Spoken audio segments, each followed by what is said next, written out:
Okay, so we are just starting off. We're closing in on 70 attendees right now. I think we'll probably continue kind of trickling in and out throughout. So I just want to get rolling. Jimmy Mackin, guys, if you don't know Jimmy, like I can't really I don't want to step on the intro and do all this, but if you don't know Jimmy, if you haven't had the chance to follow Jimmy, immediately stop right now and go follow Jimmy on Instagram. A while back, Jimmy made a point to become, and I always butcher it, the most useful person to follow on Instagram. Is that right, Jimmy? That's right, my friend. I went from sharing pictures of food of my kids to sharing expert advice on marketing, sales, and business strategy. And he nailed it. And he is legitimately the most useful person to follow from the real estate perspective on Instagram. Everything he posts, he doesn't post every day. He posts once a week, and every post is a banger because of that. There's tactical advice in there. There's examples of direct mail campaigns that they're running and actual things you can just take away with and plug into your business right now. So that was my Instagram bio version. But Jimmy, if anybody's watching right now, we have over 80 people on and they don't know who you are. Tell them a little bit about who you are. Yeah, sure. Well, first off, thanks for having me, Jason. I'm incredibly excited to be the sort of first person on the kickoff today. So my name is Jimmy Mackin. I'm the CEO of Curaytor. Curaytor is a company we now are celebrating our 10-year anniversary, which is incredible. Seeing some actually buds in the chat right now. We are on a mission to connect our partners with their next client. We are on a mission to be an alternative to Zillow and Zillow Flex. And so we are obsessed, Jason, with figuring out creative, innovative ways to help our clients market their business across all these different channels, to help them streamline their sales process and to focus on revenue. Because ultimately, that's what helps any business thrive, is growing your revenue. And we're entering into a phase, Jason, now where that is more important than ever. Because we'll be diving into some of the stats about this, but it is tough sledding that we're heading into in Q1 of this year. So it's time to buckle up and get ready to work, my friend. Yeah, for sure. I mean, so you said that, and that's kind of before I even jump into some of the tactical questions I have for you, what is your take on kind of the macro of 2023, right? This is a kickoff 2023 call. We're all here so we can sharpen our skills and get ready for this potentially tough year, but it's going to be potentially tough for a reason. What's your take on that? What's the macro? Obviously, you don't have a crystal ball, but what are you seeing? Sure. Well, I think there are three key things I'll walk everyone through today that I think are important to dive into. And Jason, jump in and interrupt me at any point here, but there's three key big ideas, right? The first is sort of the health of the housing market. Right now, there's this sort of discrepancy between perception and reality. Consumers, we see the data behind this, the keyword term, when will the housing market crash, is actually up over 2,000%. So we've got perception, which is the market is crashing, a wave of foreclosures is coming. It's going to be like 2020 or 2008, 2009 all over again, because it can't sustain its current trajectory. So that is the perception. But the reality is, and it's much different than the perception. The reality is that last year homeowners gained $2.2 trillion in home equity, right?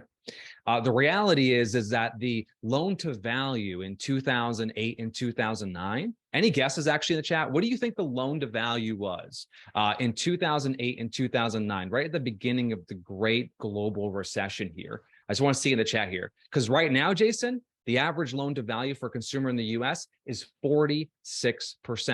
We got people saying 95, 90, 80. Yeah, I guess back in 08, 07, 08 is probably 80.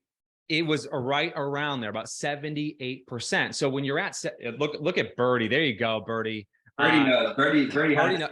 About he's just going to Google real quick. What was it? 78%. But what you see is when home values begin to decline, consumers are still going to have equity in their property. So you've got the fact that, nobody, even the most bearish people out there, are not predicting a 30 to 40% drop. We're seeing, on the bullish side, 5%, on the bear side, maybe 20%. But you've got equity built into these properties. So number one, you got people gaining equity last year. You got number two, you've got people actually having equity in their homes. And of course, we don't have to belabor the point about the fact that, underwriting terms for mortgages today and over the last 10 years are far more strict than they were prior to the global recession. So you've got these factors that are working in our favor. And the last thing is that Unlike 2008 and 2009, the job market is incredibly strong. Last month, we added 220,000 jobs. Unemployment in 2008 and 2009 was upwards of 9 to 10%. Today, it sits like 3.5%. So even though there are layoffs happening in big tech and across different industries that exploded, the job market is still healthy. So high level, Jason, on the positive, we'll get into the negative here in a second. The positive is people have equity. Right? They have equity in their homes. They're continuing to gain equity. The job market is strong today, and consumers now are in a strong financial position to weather any kind of decline or deceleration in home values over the next 12 to 24 months. Yeah. I've always kind of said that too. I mean, basically, like if you bought a home in the last 10 years, there's a high likelihood you're sitting on gobs of equity. And, you know, absolutely. And so like, even if things did correct 10 or 20%, we're probably not even back to pre-2020 levels, not even talking about, you know, if you bought 5 or 6 or 7 years ago. 100%. And so go ahead. Well, the concerns, so that's the optimist. Now let's be real here for a second. What are the concerns that face consumers? Affordability is a major concern. There's a term in economics called house burden, which is if 1/3 of your expenses go towards household expenses like your mortgage, your insurance, and things of that nature. That's at kind of like record levels right now. Obviously, we don't have to dive into the fact that mortgage rates have risen at such an incredible pace that have caused us to have issues with affordability. So these are issues that are I think top of mind. In addition to that, Jason, you've got a whole bunch of sellers who I think are now locked in on fantastic terms, where it is going to drive up the length of home ownership. Because if you own a property for, say, $700,000 at 3%, and maybe you've been there for 6 or 7 years, you might have in the past been thinking about selling, but you ain't selling right now unless you have to. So you've got, like, I would call stored inventory that we're probably not going to see, hit the market in the next 12 to 24 months. Now, if we transition for a second, Jason, we talk about the state of the real estate market, specifically agents. Now, this is when it gets scary. This is when this is when we sort of need to hit the alarm bell. Because, Jason, if you could, for the audience today, I want you to describe what you think, if you were to characterize the last 3 months of 2022, like, if from an agent's perspective, how would you describe the last quarter of this past year? Sleepy, slow. Mm-hmm.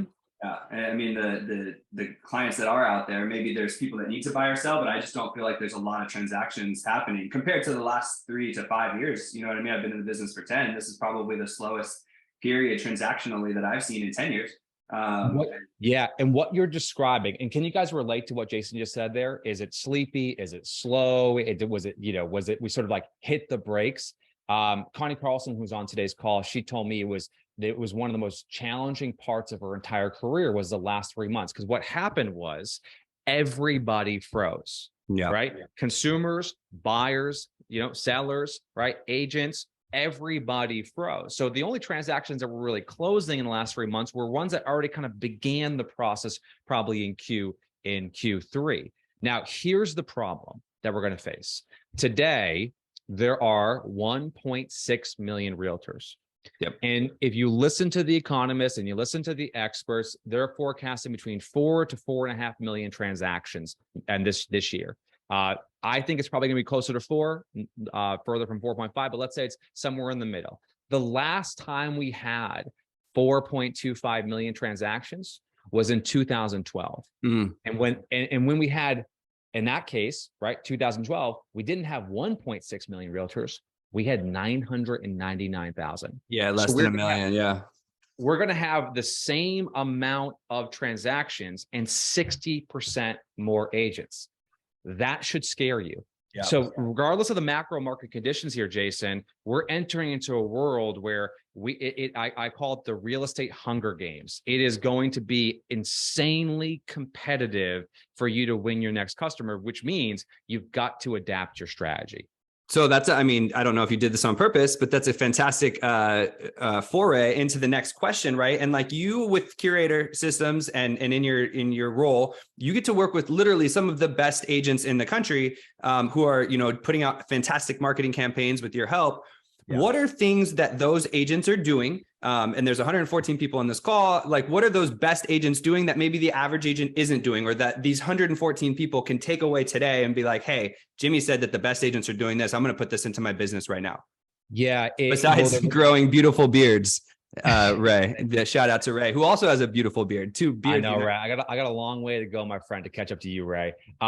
You know, one of the things I think is so incredibly important. So let me summarize what great agents that build sustainable businesses do that the average agent doesn't do, is that they are always selling, always marketing, and always servicing all at the same time. They never stop one of those things. So agents tend to fall into this trap we call the vicious cycle, Jason, where they essentially, they market aggressively, sell aggressively, prospect aggressively until they kind of start to build up their pipeline. And then the two functions that drove their growth begin to sort of get deprioritized, and they focus on servicing. And so they go through these ebbs and flows, which is why I tweeted recently, you know, even good agents are 2 or 3 bad months away from being out of the business. Yeah. So great agents are obsessive over this concept of marketing, selling, and servicing all at the same time. Now, I'll give you an example of something that I think is incredibly important. I work with an incredible agent out of Raleigh, North Carolina. She sold, I think, right around $150 million last year in real estate. And one of the things that she has done that's been so successful for her is she's built a world-class ISA division, world-class, right? It really helped inspire us as we began to build our own. And one of the things that I learned working with her and really kind of getting into the trenches is, you know, everyone likes to say, what's better, Jason, Facebook leads or Google leads? What's better, GMB or LSA? What's better, direct mail or email marketing? And the short answer is that ultimately you have got to be focused on tackling every one of those channels to the best of your ability within whatever budget you have. But what she does is, because she's got a great ISA division, she's converted last year, she converted over 200 appointments from Facebook leads. Now, here's the key. The average incubation period was 270 days from the moment they filled out a form to the moment they became an appointment. Now, PPC, in 9 months, PPC, the average incubation period was 42 days from the moment in which they filled out the form until they became an appointment. Now, she had far more appointments through Facebook, but she had still a good chunk, about 90, 100 appointments from PPC. Now, here's where it gets challenging. Right now, we know that over 50% of the conversions happen after the 5th attempt when you're prospecting. Yet, like 90% of people never even call more than twice.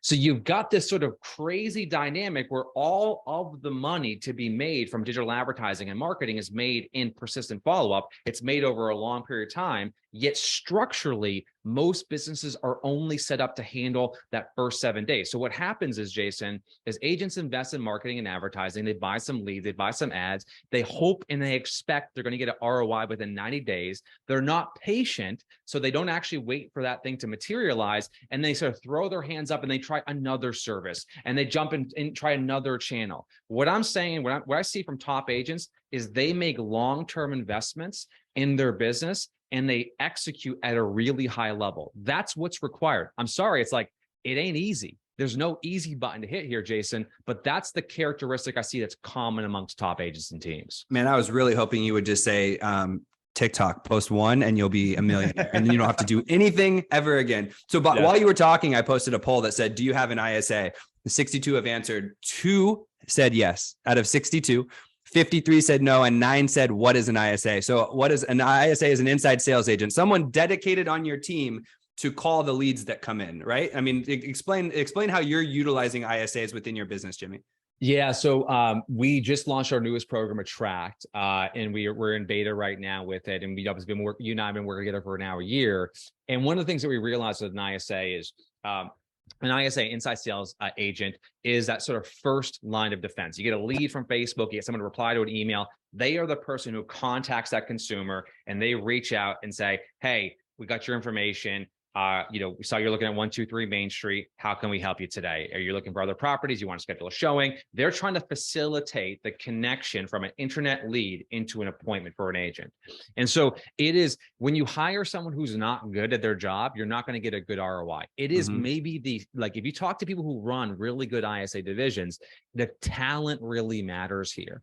What you can do with an ISA program, what we recommend doing is they should be handling your leads that are coming in right now. They should be outbound prospecting your existing leads as well. You should be using, downloading from PropStream or other tools like your farm, and they can circle prospect as well. But you have to integrate them with your marketing department, which is what we do at Curaytor. You have to integrate them. So if we send an email out to get a reply, our ISAs are standing by to jump on those replies. If we send an email out to get them over to your website, our ISAs are standing by to follow up with people as they engage. So a really nice, tightly integrated marketing and sales process is really critical to making that work. But I would say if you don't have an ISA, it is one of the most important investments you can make. But if we're being real, Jason, it's also one of the hardest ones to hire for, but it's worth it. What would you recommend? Brooks Landry up in the Bay Area, shout out to the Bay, just commented, what company would you recommend to hire an ISA? And I think that's probably going to be based on like where you're at in your lifestyle or in your cycle of business. But do you have a suggestion for people? Yeah, Curaytor. Us, right? But no, we're in beta right now, so we can't take and spike. But I'll tell you, Brooks, I'll give you some, because we're not ready to take on, hundreds of clients right now, because we're focused on really delivering value to the first cohort that we're working with. What I would recommend, Brooks, is I would focus in on people who have worked as an admins within existing real estate teams. There are going to be a lot of like what I would call sort of free agents who are being wildly underpaid by their team leader, who are like looking for a new opportunity. So if you can provide stability for these individuals, give them a little bit of bump. What we've learned is taking someone off the street who doesn't have real estate experience and having to train them on ISA, the job, and real estate is a bridge too far. So I'm looking for real estate people who are in the business. I'm looking for boots on the ground admins who've got experience working with teams, and I'm going to pay what the current employer is paying them.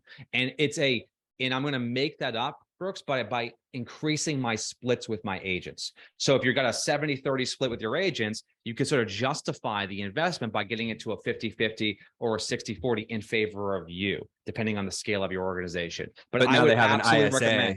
But now they have an ISA there to scrub their leads for them, basically.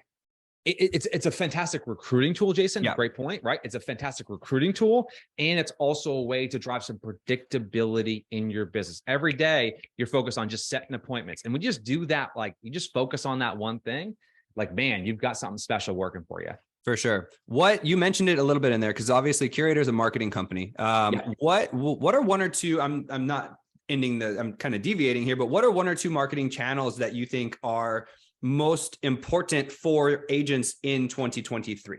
And so like, if the answer is TikTok, then the answer is TikTok. I have a feeling you're going to answer differently, but where would you encourage these 123 people to really focus their time in 2023? Maybe one or two of the most important channels that you think that we should spend our time on. I was on a podcast a couple of days ago with my guy, Ken Pozak, right? Shout out to Ken. Ken sold $200 million a house, $200 million in real estate, his team last year in Orlando, Florida. He's sort of the Walt Disney of real estate. Give him a shout out on Instagram. And so, Ken is someone who has invested heavily in long form video, right? Now he happens to live in a great area, which allows him to have like a plethora of content he can create. But let me give you some stats behind Ken's data here. In the first 10 videos that Ken produced, which started about 5 years ago on his channel, averaged 480 views for the first 10 videos. The last 10 videos averaged 9,450 views. So you're looking at literally a 20x increase in 5 years on the same amount of output. So when you ask me the question, Jason, which marketing channel would I invest in? I always, with everything in my business and everything I coach our clients on, I look for leverage. And so I know that if I create a video, my first videos might reach 50 people. But if I keep actually producing videos, maybe if I get better at it, by the way, quality is always the strategy. If I improve the quality of the videos, I improve the production value, I improve sort of like how I choose the topics, I can put in the same amount of effort and then increase the actual impact. So it doesn't happen overnight, but I look for highly leveraged channels. So video obviously being a big one of those, but I would actually be more into YouTube than I would for short form. Short form can become an extension of your long form strategy as opposed to the hub of your long form strategy. The other one two more real quick here, Jason. The other two I'd focus on is like email marketing is so boring and is so overlooked and is something that no one really talks about, except my guy, Jason Pantana, thankfully, has been banging the drum this year. He has been, yeah. Right. It's like it's just the reason people like me and Jason and Tom Ferry and others don't talk about email marketing is because it's so unsexy, right?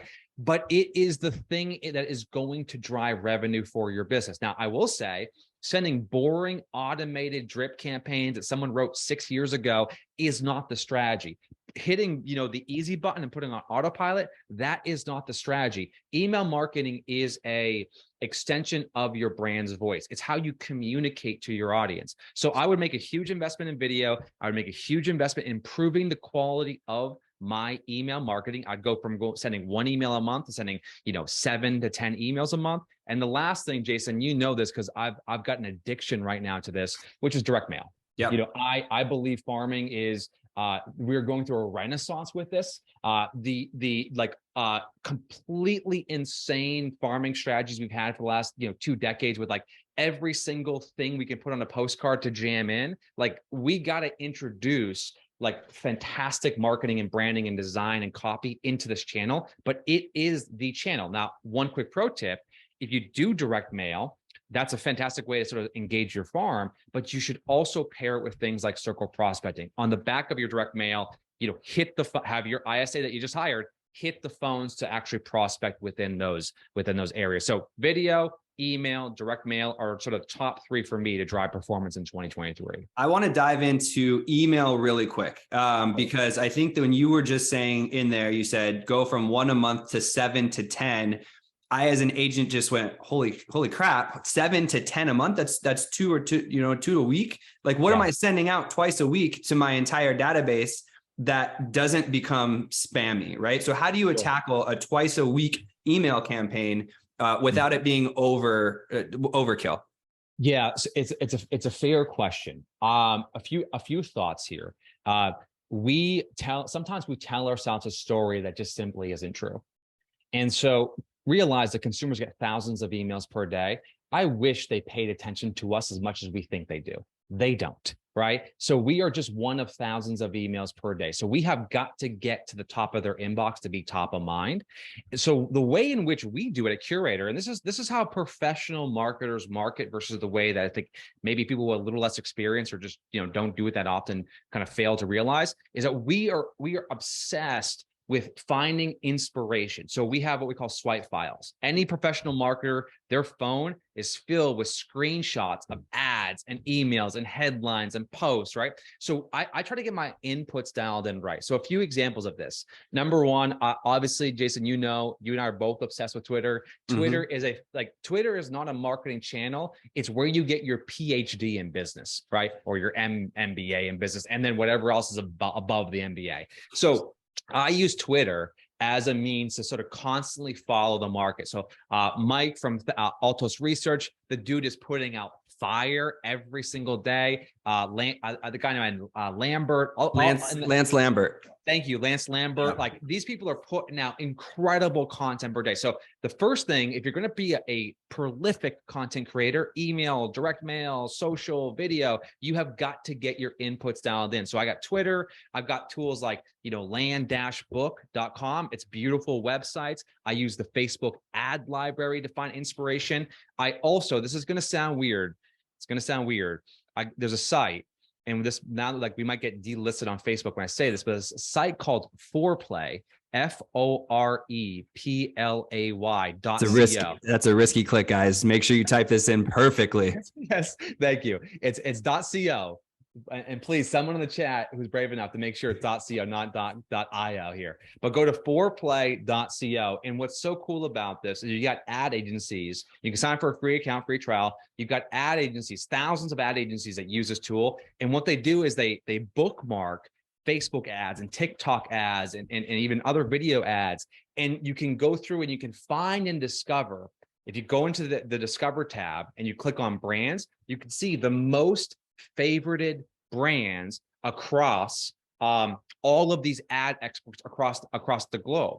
And the way that I like to use it, thank you, Brooks. The way that I like to use it is it's like, it's like Alice in Wonderland. I like to see how deep does this thing go. So I like to click on a brand that people love. Like, I'll give you an example, Magic Spoon. They sell cereal, right? They sell protein, low carb cereal, Oatmeal, right? Yeah. Yeah. And so I like to click on that brand, Jason. I like to look at the ads and then I go to their website. Then I subscribe to their email list. Then I go and say, okay, let me see what their YouTube channel looks like, their Instagram channel, because great marketers aren't usually just in one channel. They can have across all channels. So how do you send, long way of saying this, Jason, how do you send eight emails a month and provide value to your audience? You get your inputs dialed in. Twitter, Land Dash Book, foreplay.co, other great marketers and agents. Like, get your inputs dialed in and it becomes second nature for you to get this stuff out the door. Jimmy, you've got 3 minutes left before Dan Parker joins us to talk about YouTube. And I want to ask you this question. We talked about 2 months ago on a session, and you shared a strategy around using email marketing in kind of like a pre-listing like format, right? Like a strategy that you can utilize for your pre-listing. Walk us through that really quick to cap us off, because I think the 125 people would really love to hear this strategy. Yeah, absolutely. Well, thank you for having me on, guys. And I love the comments here. Thanks, Brooks, for looking that one up. So listings are leverage in our business. And just really quickly, 30 seconds on this. The reason why listings matter is because every time you get a listing, there's an opportunity to get a new client, a buyer, and or another seller. The reason why listings matter is because if you go to a listing appointment, right, unlike a buyer consultation, the likelihood of you converting that into a customer is 85 to 90%, unless you're bad at your job. And the reason why listings really matter from a business perspective is deal velocity. Yes, it might take 60 to 90 days to close a deal, but that is half the time, if not less, than what it would take to close a buyer. So from just a strategy perspective, you've got to be, and we are a Curaytor, obsessed with listings. So here's the opportunity.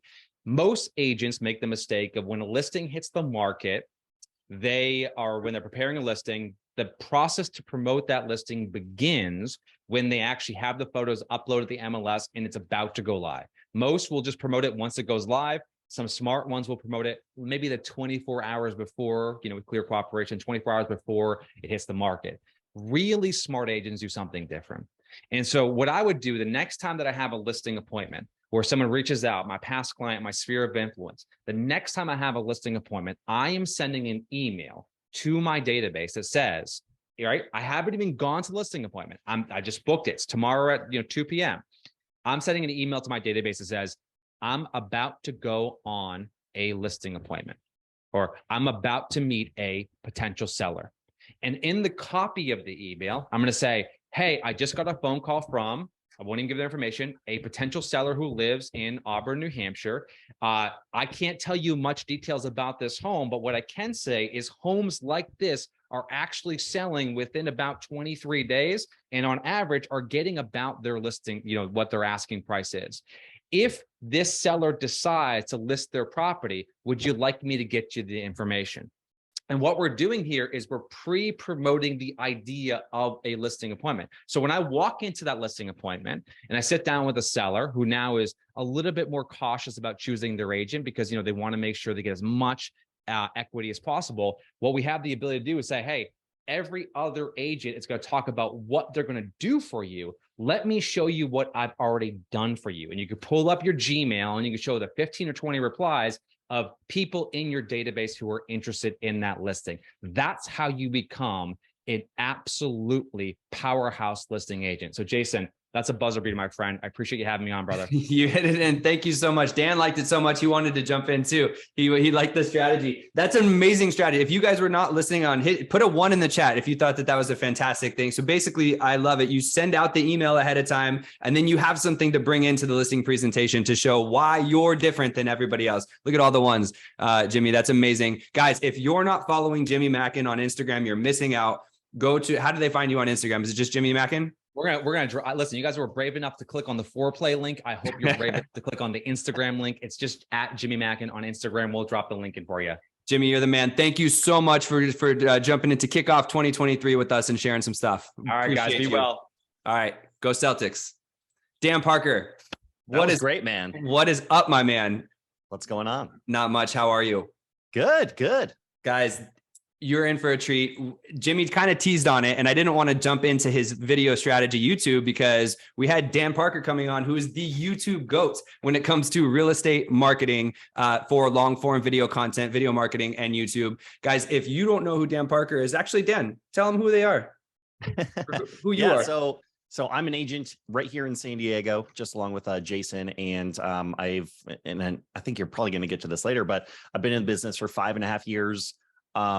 Really did a terrible job, my first 2.5 years of figuring out how to get business. And then I found out this YouTube thing, and that really started to take off. So the last 2.5 years, I've done really well, and primarily based off of YouTube. So talk to me about that a little bit. Cause yeah, you were an agent. Now you have a team, a team of 4.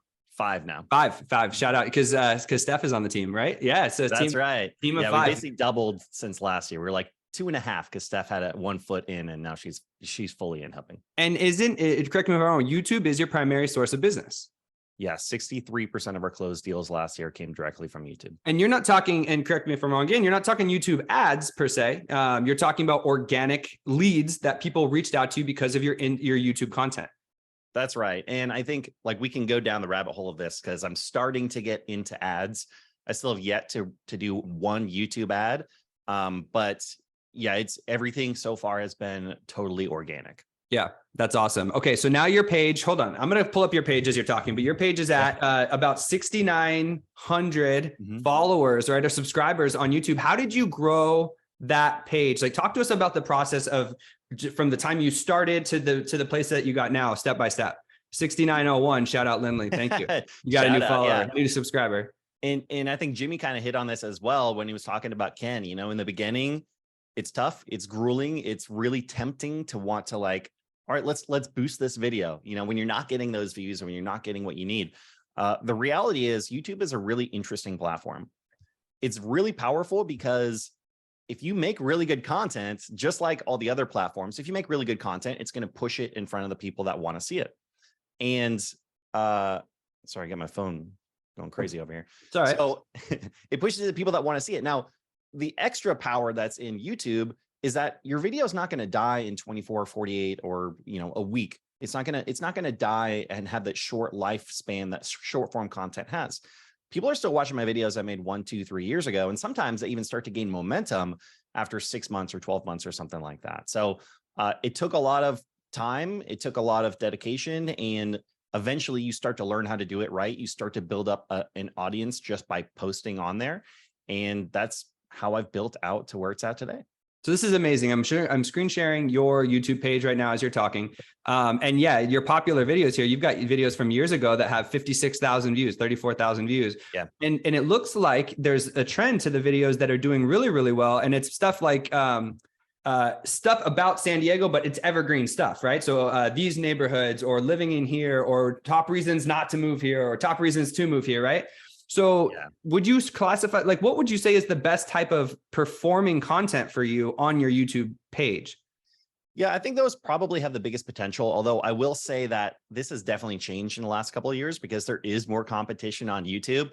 And that's if you search something that people search, which is like pros and cons of living in San Diego, 2 or 3 years ago, maybe there were 10 different videos. Now there's probably 100. That's what everybody is out there posting. So it's a lot harder for those videos to gain the momentum.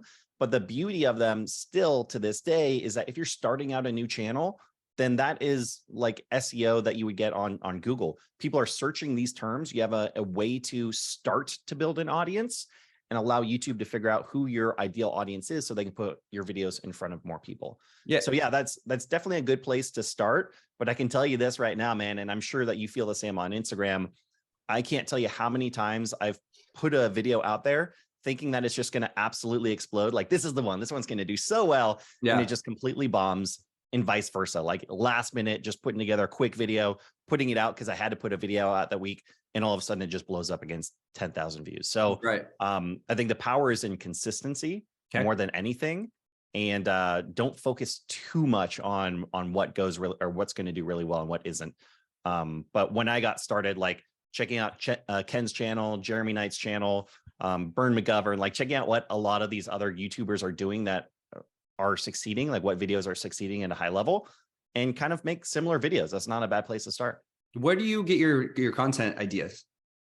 This is an interesting one. I think a lot of people, when they get started, like it's very easy to come up with that first 10 to 20 video ideas. Cause just like I said, you can research what other people are doing and kind of copy, but your video is going to be very different than their videos. Yeah. And then you kind of get to this point where you're like, all right, I feel like I'm hitting a wall. I don't know what else to make. What I would suggest is really focus in on what your channel is about and what type of content you're going to make. Mine, I have it down to 3 pillars. And one is about what's coming soon to San Diego. One is like real estate insider, letting people know what's going on with the local market. And then the third one is giving me the types of videos that you pointed out, like all about San Diego, moving to San Diego, neighborhood tours. And so now I just go back and forth from one to the next.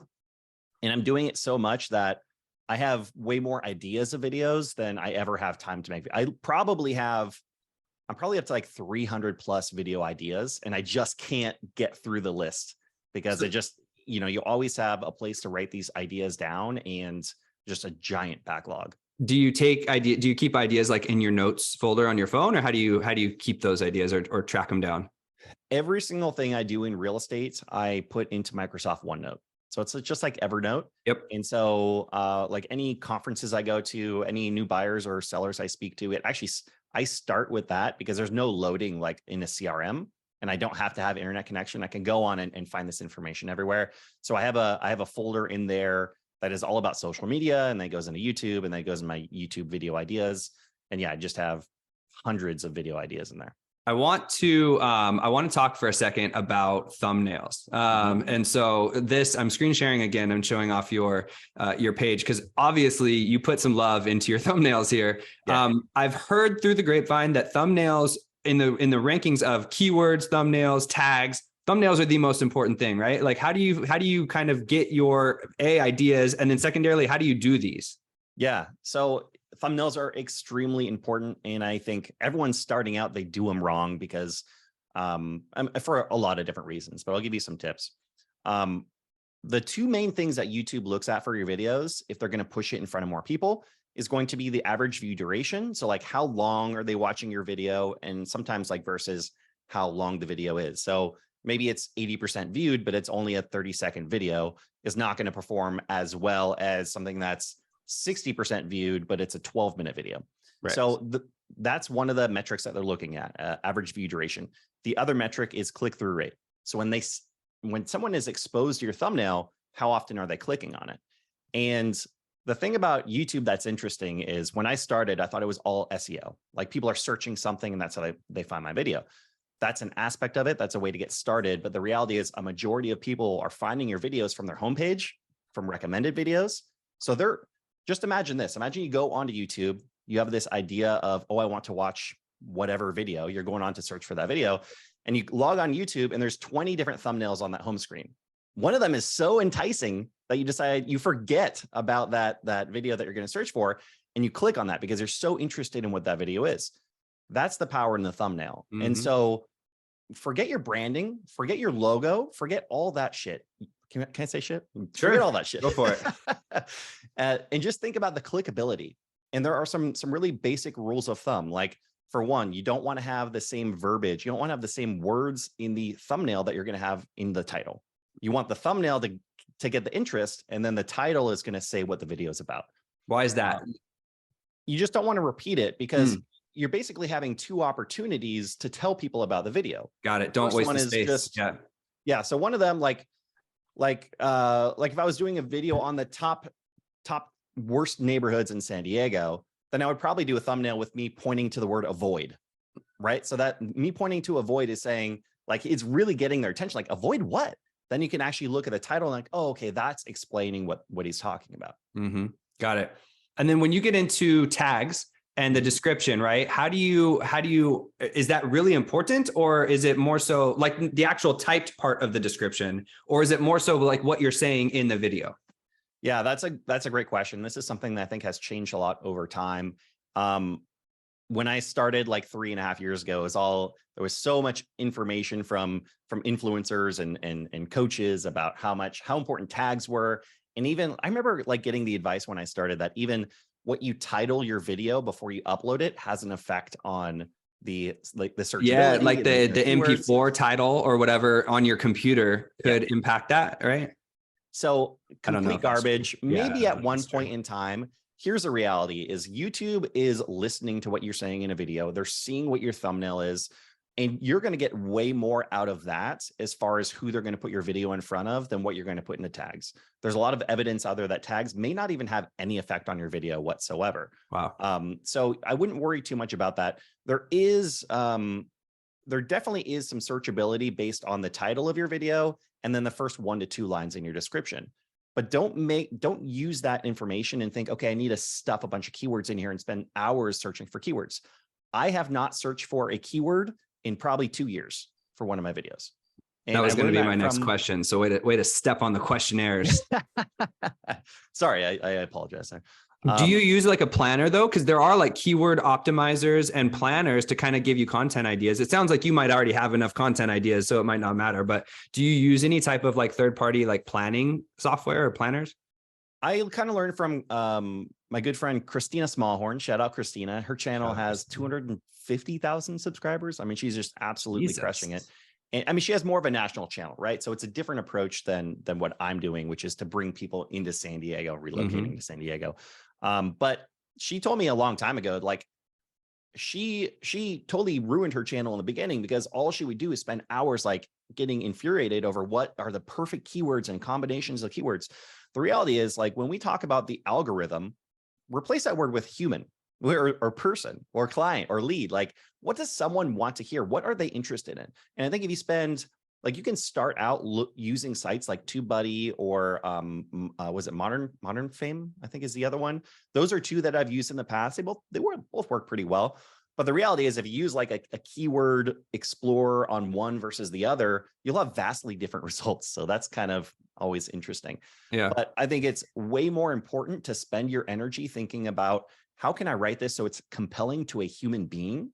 And then after you get to that point, like if your video is about, moving to San Diego, then make sure the words moving to in San Diego are all either in the title or in the first line of the description.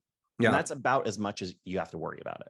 I have a theory, and I want you to tell me if you know. And if the answer is I don't know, the answer can be I don't know. But when you're adding captions to your own videos, right? If you burn in the captions, like have your videographer do it, and this works on short form too, versus actually having YouTube transcribe the transaction, is it better to have YouTube transcribe the captions and then do their own captions versus adding them yourself? And my theory is, when you're asking them to transcribe the captions, they're creating like a text file, which they then attach to your video, which is going to have a bunch of the keywords typed out. What say you, Dan Parker?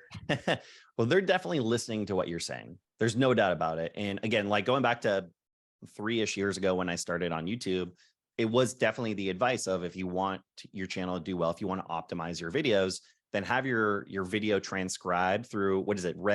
What's that one site? Red something. There's a couple different sites that you can like throw your video into, and they will actually transcribe it. And then you can upload those captions into YouTube. And that was like a good practice 3 years ago. I know Christina, again, she was just doing it up until the other day, and she'd been using this company that kind of pissed her off recently. So she decided not to anymore. But here's the thing. YouTube now has the capability of creating chapters on your videos, which means like if you look on the little the bar that shows how far in the video you are, it's going to be separated out into different sections. And if you're doing a video on the top 10 neighborhoods in your area, then it'll say like you can actually see on there what sections they are. They're starting to roll this out, so they're doing it automatically. I don't usually do it on my videos, so it's actually not. Got it. I was wondering if it was on there, but when you have chapters on certain videos, it'll be like a line break right here and here, and then you can skip ahead to the part you want. Especially if it's like 3 best, you can skip right to number 2 or right to number 3. Yeah, and I think that's a good thing to do. I imagine the next couple of months, every single video, YouTube's going to be doing this automatically for you. But that's how well, and that's how much they're listening to your videos. They're pulling out these different sections. And then the cool thing is, because they're owned by Google, if someone searches about, if my video is about the top 10 neighborhoods in San Diego, and one of the neighborhoods is North Park, then that's now going to have SEO capability within YouTube and also on Google. Yeah. Google owns YouTube. Yeah. Okay, guys, I'm going to ask 2 more questions for Dan, and then ask your questions in the questions and answer down below, because I've seen 3 or 4 come into the chat, and I'm going to get to those for you, Dan. But this actually, when I was screen sharing this, oh shoot, I'm not screen sharing right now. When I was screen sharing this last video that I just put up, I noticed something. And so other than that great screen, other than this great screen grabber, this video that you uploaded, I'm going to leave this right here, is the same setting you're in right now. So I'm guessing that means that you don't always use a videographer to make all this. Sometimes you just shoot this in your home studio. And Serri asked a great question about your home studio setup, which I'll ask you in a second. But like, talk to me about your cadence. Like, how often are you putting out videos, and do you just shoot these at home and then you have an editor do it? Because your setup is fantastic, but it looks like you don't actually need to hire a videographer to do a lot of this stuff. Yeah, absolutely. It's very easy to think, I need this equipment, I need this amazing studio, I need this videographer to do very well. Here's the thing. My first 1,000 subscribers came from me using an iPhone to record. I got a really cheap light and I painted one wall blue behind me. That was it. Like, that was my setup. And for the first 1,000 subscribers, the quality of the content, the quick clickability of the thumbnail, your energy, your ability to speak in the camera, which comes with practice, that's more important than anything. Now, I am using a videographer. I'm using an editor now. Right now, I have it set up. And this was the most important thing for me. Like, when upgrading my system, is I just want it to be easy. I want to be able to hit 2 buttons and be ready to record. And then it goes directly onto my computer. I send it off to my editor. And so that's how I have it now, because having to set up a tripod, having to set up lights every single time can be very challenging. Now, the added benefit of the way that I have it now is that when I get a lead from YouTube and I do a Zoom call with them, which I'm doing several of these a week, now the first thing they see is, oh my gosh, I feel like you're doing a personal YouTube video for me. How cool is that? Yeah. So there's a ton of power in that. So yeah, my camera does not move. I would say I do 3 to 4 videos, we call them talking head videos, for every 1 video with my videographer. And the reason I am meeting with a videographer is because it gives me the ability to put out some content that is like highly produced. And I think it gives a little bit more credibility. It also, now we have this amazing backlog of B-roll from all the different communities that we've shot in. So now we can start plugging those into my talking head videos as well. But I can tell you this, it's not like I do a video with a videographer and I get a bunch more views. I don't, but it's a part of my strategy, but it's far from the entire strategy, because I can shoot 3 to 4 videos in this office in the time it takes me to meet up with a videographer. Yeah. Serri earlier asked about your home setup here. What camera are you using? How do you get such clear quality? How do you get the depth perception here? And then I think Ray just asked about what program you use on your computer to record and edit these at-home type videos, right? To get the best quality. So that was 2 questions in one, but talk to us about your home setup here. Because that, I think for a lot of agents watching, is a lot more palpable, just to get 4 or 5 videos a month, to do them at home, batch content them, and then release them, versus working with a videographer going out in the field or whatever. Yeah. And I know it looks like I have this big studio, but like, this is as far back as I can go. I just have a wall right behind me, and it's a very small setup, and it works great. As far as like, if you want to start doing some upgrades, I always recommend lighting and audio is going to be first 2 upgrades. Lighting is a pain in the butt, and it takes a while to get it set right. I really, really like the lights that I use now. So I have 2 key lights, basically 45-degree angles in front of me. And they are the Elgato key lights. I think it's what they're called. They're like the desktop key lights, are about $150 a piece. They connect to Bluetooth, but here's a really cool thing. They both, you can adjust the brightness, but also the warmth. So you could really dial it in. And the key with this is that you have one main light. This is, I'm so bad with like the verbiage on it, but the main light is a key light, and that's going to bring a lot of light on this side. The other light over here is only this guy here. Yeah. So there's two of them. There's that one. It's the same thing, I think, but there's that one. And then there's one that just is on a little desktop stand. Okay.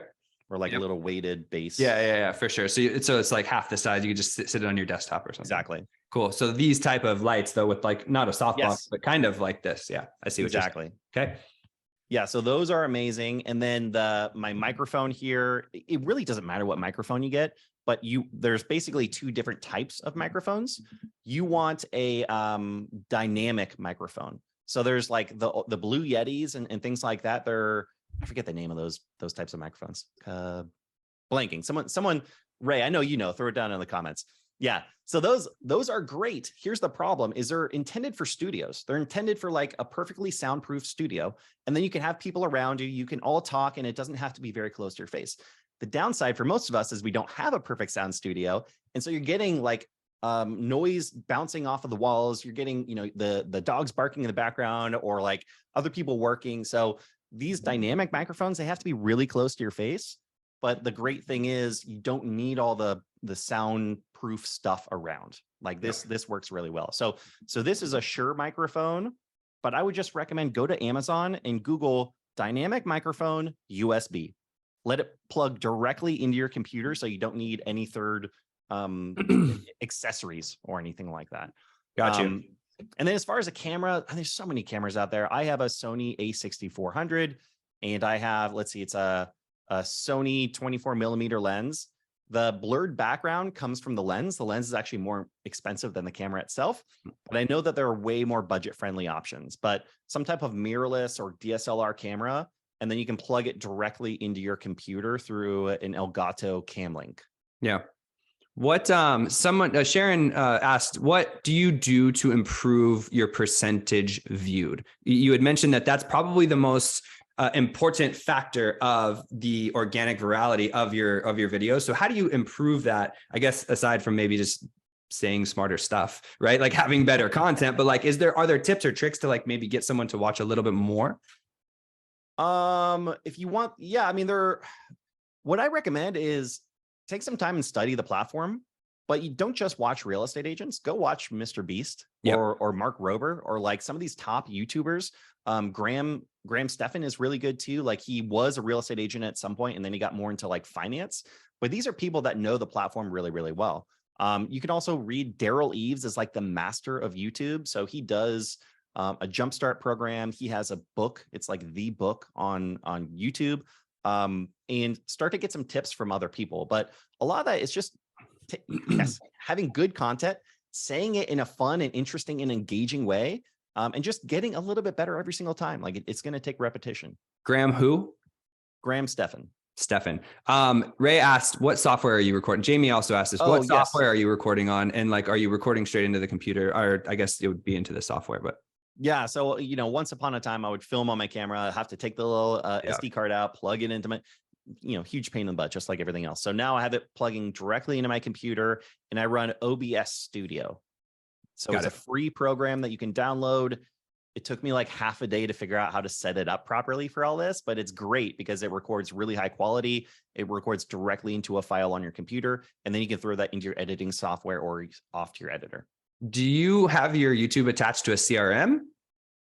I have. Or does that even like offer pull my YouTube channel up and go into the video description? I closed the tab. Okay. Hold on. So basically, I have calls to action in the video description. So every single call to action is going back to my website.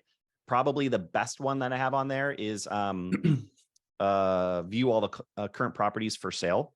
So then that would force subscribe onto my channel. I have scheduled a discovery session, which is a Zoom call.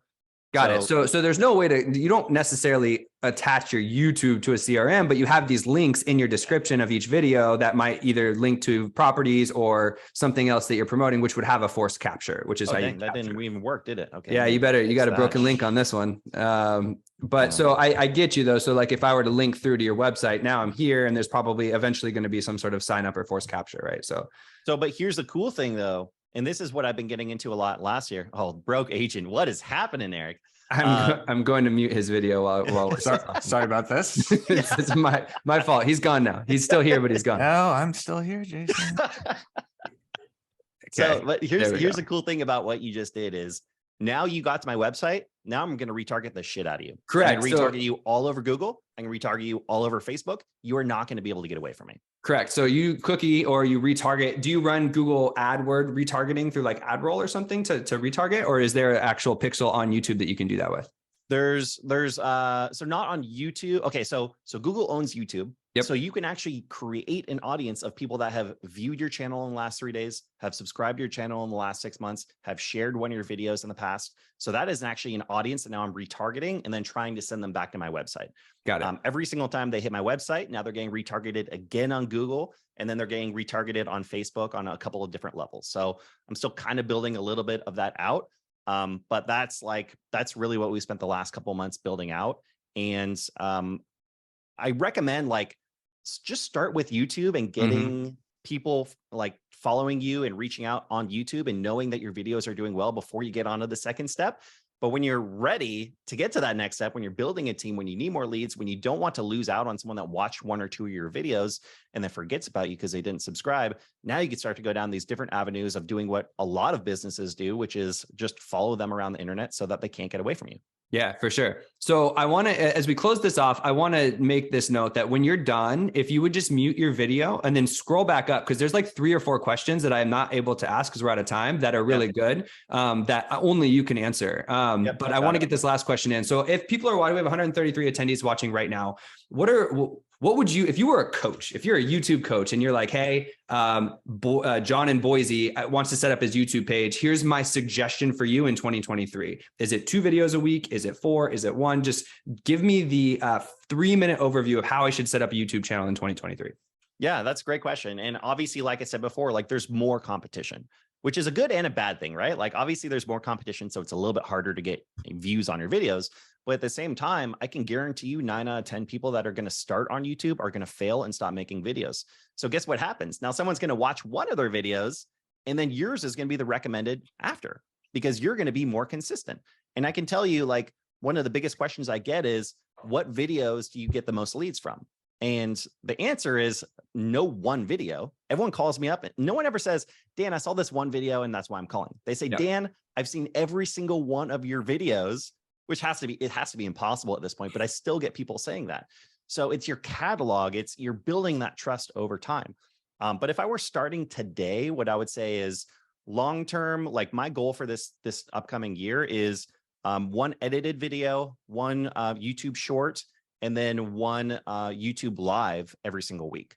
I think the YouTube live, you could probably do every other week would be sufficient, but I think that cadence of 3 a week would be really, really amazing. At the very least, you want to do 1 video a week, 1 edited video a week.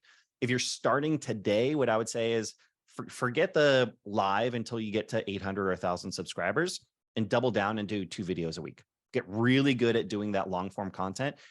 Probably don't even worry about the short form stuff yet, because you're just going to get, I don't know. I think it's just going to take so much time away. Focus on the long form, build up a little bit of a catalog, get a couple hundred subscribers, and then you can start to transition into something that's a little bit more sustainable. Yeah, I agree. I think Jimmy even mentioned it there too. It's like, not to say that there's not a place for short form, but I think it's been easy in 2020 and 2021, myself included, to index too much on short form and forget about the long form, the stuff that lives on and the stuff that you can actually use in lead gen. You can use it on your website later and people can come find you 2 years later versus short form, which is dead after 24 hours. Yeah. So Dan, thank you so much for jumping on Kickoff 2023. Please mute this and stay on for a second, or you can log right back in. I'll try to maybe grab, I have a chat transcript, I think, when this is all done. So I'll try to get you these questions over to you so you can answer them, because there was 3 or 4 kind of like technical questions about your OBS and stuff like that. that we don't have time for. So You Dan, got thank it. you so much for jumping on. I really appreciate you Yeah. taking time and sharing with everybody on Kickoff 2023. You got it. Appreciate you. And Eric, if you want to talk basketball after this, just let me know. I'll come back on. He'll appreciate that. He wants to talk Arizona basketball. Eric Simon coming on. Dan, I would love to talk basketball with you, Dan. Dan knows nothing about sports. Eric Simon, welcome What's up? in. What is up, dude? I like your background today. It's starting Nice, to right? approve. It's starting to approve a little bit upon the last time we had a video chat. One of my New Year's resolutions: better quality, better mic, not yet, better lighting, better camera, better First of all, background, okay, better hold on. color too. Look at this green shirt. This is fantastic. We have the same mic, I believe, and this is now the second time my mic has been slandered on this kickoff webinar. It's a pile of shit, honestly. I think we need to update our mics. Fantastic. This is something I'm learning today. Guys, if you're just watching us here, this is Eric Simon, otherwise known as AKA the Broke Agent on Instagram. If you've been following any real estate industry Instagram memes over the last 10 years, you know who the Broke Agent, 5 years, you know who Eric Simon is, the Broke Agent, who has now transitioned from just the Broke Agent and become the co-founder of Broke Agent Media. If anybody's watching this, we have 132 live attendees. It doesn't happen to know who you are. Eric, please drop a little intro here for the peeps. Yeah, I'm Eric Simon. I founded the Broke Agent 8 years ago. So it is almost 10 years ago, which is crazy. And then just co-founded BAM, Broke Agent Media. We are actually evolving into just BAM. We just switched the Instagram handle actually to now BAM. So we're branding kind of away from the Broke Agent Media aspect of it because we think it's going to be way more shareable if it's just BAM. And the articles will make more sense if it's not coming from Broke Agent Media. A lot of clients don't really know what that source is. So I think that's really going to help with the shareability from other agents and just our content in general. But started as a real estate agent back in 2013, 2014, cold called, door knocked, had no success. Then started the Broke Agent basically just as a place of solace to air my grievances. And it was really depressing content at the beginning. And now some of it's still depressing, but I think the content's definitely evolved. And now we're on pace to build the biggest media company in real estate. That's the goal. So that's who I am. That's who you are. Yeah. Shout out to, if you guys are in the chat and you know who Eric is and you followed Eric on Instagram, drop a 1 in the chat. If he said anything funny along his entire career, your entire career, a lot of ones. There you go. I wanted to get you some love. Thank you. So talk to us a little bit about the transition from just Broke Agent to BAM, right? Because that's a big move. Now you've partnered with Byron Lazine, who's shout out to Byron out in Connecticut, the #1 agent team in Connecticut, to really revolutionize the way that kind of like real estate news media is done. How did that start? Where did that idea come from? And what are the kind of like the goals of that now? Yeah, it's been always in the back of my head. I always said, I want to create kind of the Barstool Sports of real estate. And I said this right when I started the Broke Agent, but from 2016 to 2020, there weren't too many real estate creator, influencer, podcasters. There were a bunch, don't get me wrong, but there's been like this kind of golden era of real estate content that's come up. And I've seen kind of, the Matt Leonetti's, the Dan O'Neill's, Dan Parker's, Paige Steckley, and Tay DeCarlo, like all these individuals and creators come up that have so much value to give and so much to say. So we started the Overask podcast with Matt Leonetti as kind of like the first evolution of the Broke Agent brand. Like, can we actually talk about stuff that, is entertaining and is marketing specific and actually helps agents? And right before that, we had the Broke News Network with Ben Fisher, which was kind of like the SNL of real estate, where we would talk marketing tips, real estate news, and just try to be more like front-facing content. During that entire time, I was always talking to Byron about like, there seems to be kind of a lack in the real estate media space. It's lacking edge, it's lacking humor, it's lacking personality, and kind of the legacy media companies, not to name them necessarily, but they're not really producing the video content that I like to see. They're not producing the clips. They're producing blogs, they're hosting conferences, but the way people consume media now is social first. So we really saw a lane there. How can we educate clients? How can we throw the best events? How can we just blow this space up and create BAM? So that's really where the idea came from. Byron and I were always talking how to do this. Byron is a real estate savant. The guy knows everything about everything real estate. He's a nerd. I don't know who has this possible interest in real estate. like, you know, the CEOs and everything. You love this shit too, actually. So you're do. kind of right up there with him, but he has a great way of disseminating information of real estate news to agents and making it really like tangible and understandable. So I knew I have the humor, the brand. Byron already had a media company. Let's combine it and let's create BAM. Yeah, that's awesome. And now, so theoretically, you have this mega media company that hosts Theoretically. a bunch of It different exists. It this exists. media company Theoretically. that hosts a bunch of different podcasts on the thing. And then by having the eyeballs, you can then sell sponsorships and ads and stuff like that. And then Correct. ultimately revolutionize the real estate media space. And you're doing a Yes. great job. Thank you. Okay, so trending over to Kickoff 2023, right? There's a lot of agents. We have 132 people watching right now. They want to know specifically, tactically, especially with the social media world, what they should be focusing on. I think in this year, what's working, what's not. You run a highly successful 400,000 plus, Instagram account, plus all the BAM accounts and stuff like that. So what are one or two marketing channels that they should really be paying attention to? We should be paying attention to in 2023. What's working for you and your content and the agent content that you see? Well, for us right now, what's working more than anything is email capture and email, just our email list. We have that's the second time we heard email today. Jimmy shouted that out too. Yeah, right now we have a 43% open rate. Our last email had like 5% clicks, something like that. I think industry standards like 19-20%, but open rate. That is the best way to get your content out to people. With Instagram algorithm changes and TikTok possibly being banned, it probably won't, but just so many different changes and evolutions of social media, that email is the best way to capture that audience and disseminate that information. And also you own that email list. Like you had your account banned like last week for 24 hours. Yeah. So you have no idea what's going to happen to these social platforms. Correct. So we're really focused on email growth, and email is the best way to grow your Instagram, grow your YouTube channel, grow your blog, and create like a tighter connection with the individuals that follow you, your potential clients, and your base, basically. So I'd say email definitely. And then what I'm seeing that's working from an agent perspective and our content perspective is having a massive variety of the way we post anything. So if you go on the Instagram of the Broke Agent or Broke Agent Media, which is now BAM, which we just switched literally 2 hours ago, you never see the same post over and over again.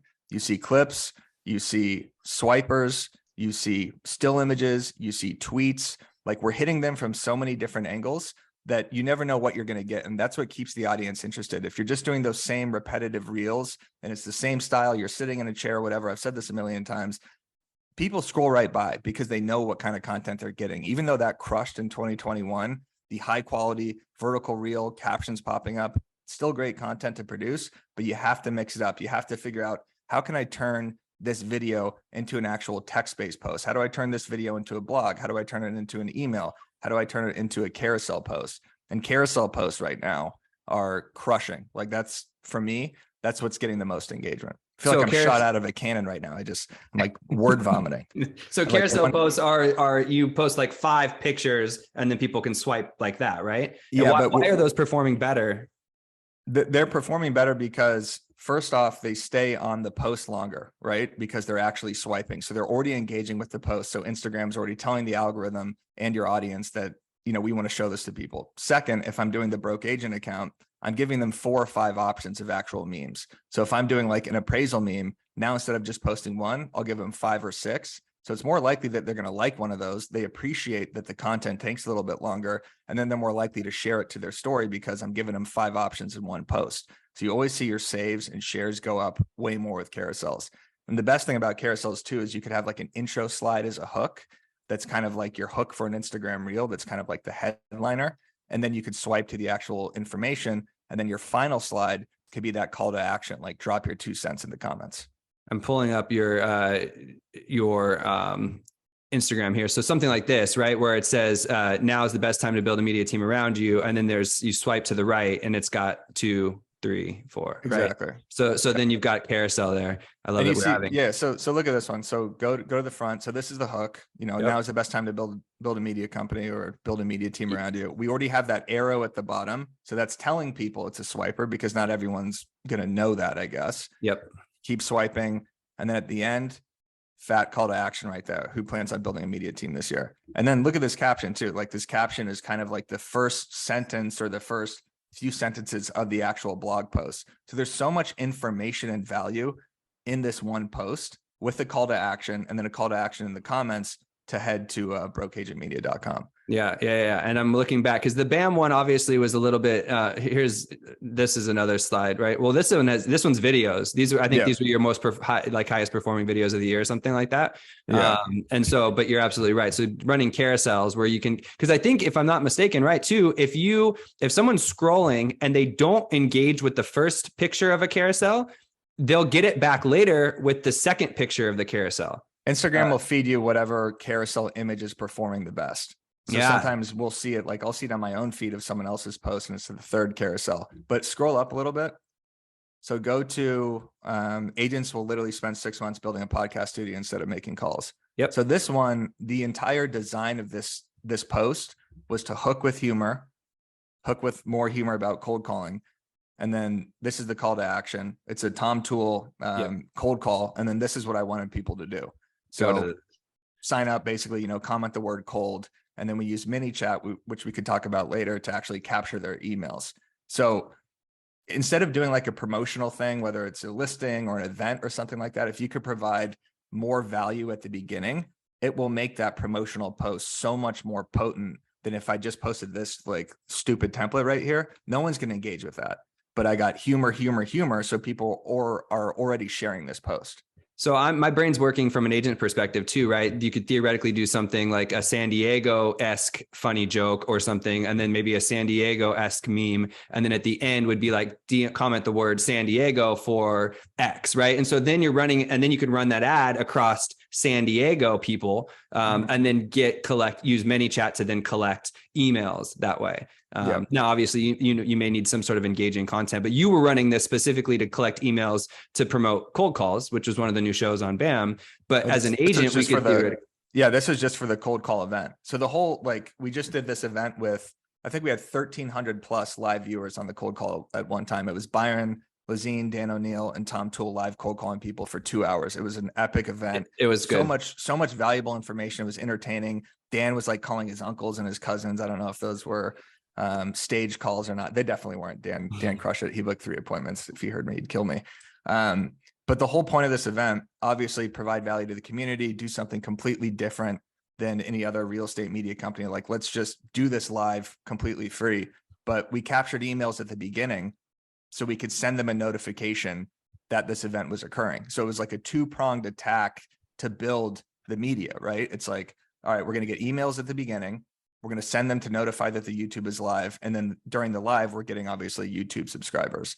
So it was an awesome event. So successful from a content perspective and just like building our brand. Yeah. So we've been focusing on Instagram a little bit. Moving into 2023, is Instagram still kind of like the king when you're talking about marketing channels that we should be thinking about? I mean, it still is for me a little bit. I know it's exhausting hearing myself keep talking about Instagram. I still think it's the best place to host an audience. It's the best place to DM with your followers. It's the best way to build emails with links in your actual stories. It's the best way to use stuff like mini chat to actually get people to comment and then send them to a landing page. So Instagram is not going away. It keeps evolving, but our focus, like I said, is email and YouTube.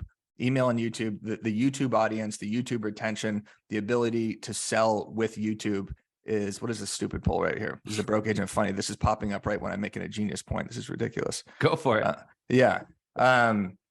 don't even know what I was saying anymore. Yeah, YouTube and email. YouTube and email. So Instagram, obviously, I feel like Instagram still, not to say it's the easiest, but short form, and then it's easy to engage in the DMs. I think a lot of stuff comes in there, but YouTube, I think, is now been the third time that people have mentioned that is still kind of like the place to focus because you get long form content and it lives on forever, right? Yeah. The long form content, it's more searchable. Obviously it's YouTube's a search engine and you have such a deeper connection with your audience. Like from an agent perspective, if you're not making 10-minute, 15-minute YouTube videos or doing a podcast or doing property tours or, doing something where people could really get to know you better. And then you're just posting, templates on Instagram, or you're just like not showing yourself that much, like that sort of discrepancy doesn't work. Like you need the long form content, and the long form content feeds the short form content. Yeah. Like if you're doing one of these podcasts, we get 5 or 6 clips from each one. Every time we do the Overask podcast, the walkthrough, whatever it is, we're getting 5 or 6 clips that we could post on all platforms. So that kind of is a good foray, like with podcasts or vodcasts, which would be like the video version of a podcast where you kind of almost like this, if we were talking and then you can clip it, right? Yep. If someone wants to add that into their 2023 kind of marketing calendar, how would you recommend that they go about something like that? Because I know you oversee like 7 or 8 podcasts now on BAM. Like, what is the best strategy to maybe start something like that? I mean, pick a topic that you're interested in. If you're trying to build a real estate audience, I think the first thing I would do is look at people like Dan Parker's channel or Jeremy Knight's channel or Katie Day or any of these agents that we always talk about, Ken Pozek, of course, that have very specific local content. Like these people have built-in deep audiences and they're getting so many leads from these YouTube channels, right? I'm sure Dan Parker just talked about this. I only saw the last 30 seconds of his talk, but I'm sure he went into detail about it. Yep. But yeah, obviously I would start with the hyper local stuff. In terms of podcasting, the first step I would take is either planning whether you're going to be having guests. Is this a solo thing? Is this something you have to script out? And then getting the equipment, which is very simple: mic, camera. You upload everything to Anchor. Anchor just, post it to Spotify, Apple, Google, everything like that. And then just really being committed to this is something you're going to do consistently. And the best way to do that is like bulk recording episodes at the beginning. When Matt and I started Overask, I think we filmed like 6 episodes. So that way we could just figure out like, all right, how do we operate the thumbnail? How do we come up with titles? And it's all such a fun learning process of figuring out what works on YouTube, because YouTube is such a different ballgame than Instagram. Like Instagram, I have like this. YouTube, we're finally figuring out, but I mean, for the last year, we've been posting videos that get like 100 views, 200 views. Like cracking 1,000 could be hard sometimes. So it's a commitment, and you just have to keep tweaking. You have to keep tweaking the descriptions, the tags, the links, just how you promote your YouTube channel. Like there's so much that goes into it. Do you spend on like ad spend on any platforms, like on promotional videos or something like that? So right now we are spending a little bit of ad money just from the broke agent perspective on our content platform. Our next ad spend will be solely to drive emails. So it'll be landing pages. It'll be promoting our ebooks, and it will just be trying to do email captures. But we're not like boosting our YouTube videos or anything like that. We did that at the very beginning. Yeah. And we were like, this is stupid. We're getting a bunch of fake views that are just being boosted where people are watching it for 10 seconds. It's doing nothing for us besides saying like, why does this podcast have 4,000 views and 2 likes? Well, that's what I was interested in, because like if you're out there and you're trying to grow something, with YouTube, you can show like run a true view ad or something where you're running your video in front of certain keywords, like, people in San Diego that have searched for real estate in the last 90 days or something. So like, I was wondering if there was any type of, now it's almost like a tough question because you're targeting realtors versus us who are targeting clients out in the field. So it's a little bit of a different ask, but, and so if anybody's watching 133 attendees that are effectively doing YouTube ads really well, maybe put like a 1 in the chat or something like that, because I know that there's a play there to maybe grow the following versus just like spending money and boosting the video. And also at the beginning of BAM, we were running Facebook ads directly to our blog posts so we could get people to visit our website, just to get like that initial traction to show people like, hey, we have a website now. We're doing 4 or 5 daily blogs. And then we have an email capture, of course, on the website. So everything is just gold. Get them to the website, get emails. Yeah. I mean, okay. So kind of moving back toward your content, like on Instagram, I mean, forget about the channel, just your content in general. How do you come up with your content? I mean, you're a very funny person. So like when I talk to you, like I naturally, maybe you just kind of like see things and make jokes about it, but like, where do you come up with your content? So for the first 7 years, I was an active real estate agent, not super active, but active enough to where I was coming up with this content based off of all the activities that I was doing. If I was sitting in open house, I could sit there and literally write 10 or 15 actual things that were happening to me, whether I had like an awkward interaction with someone that walked in, there was, something going on with the booties, I forgot to turn off a light. Like I could literally pull from each day of real estate, each call, each inspection, each cold call, so much content. It was just like, I could literally sit here and I would have this note section divided into different like aspects of the real estate game.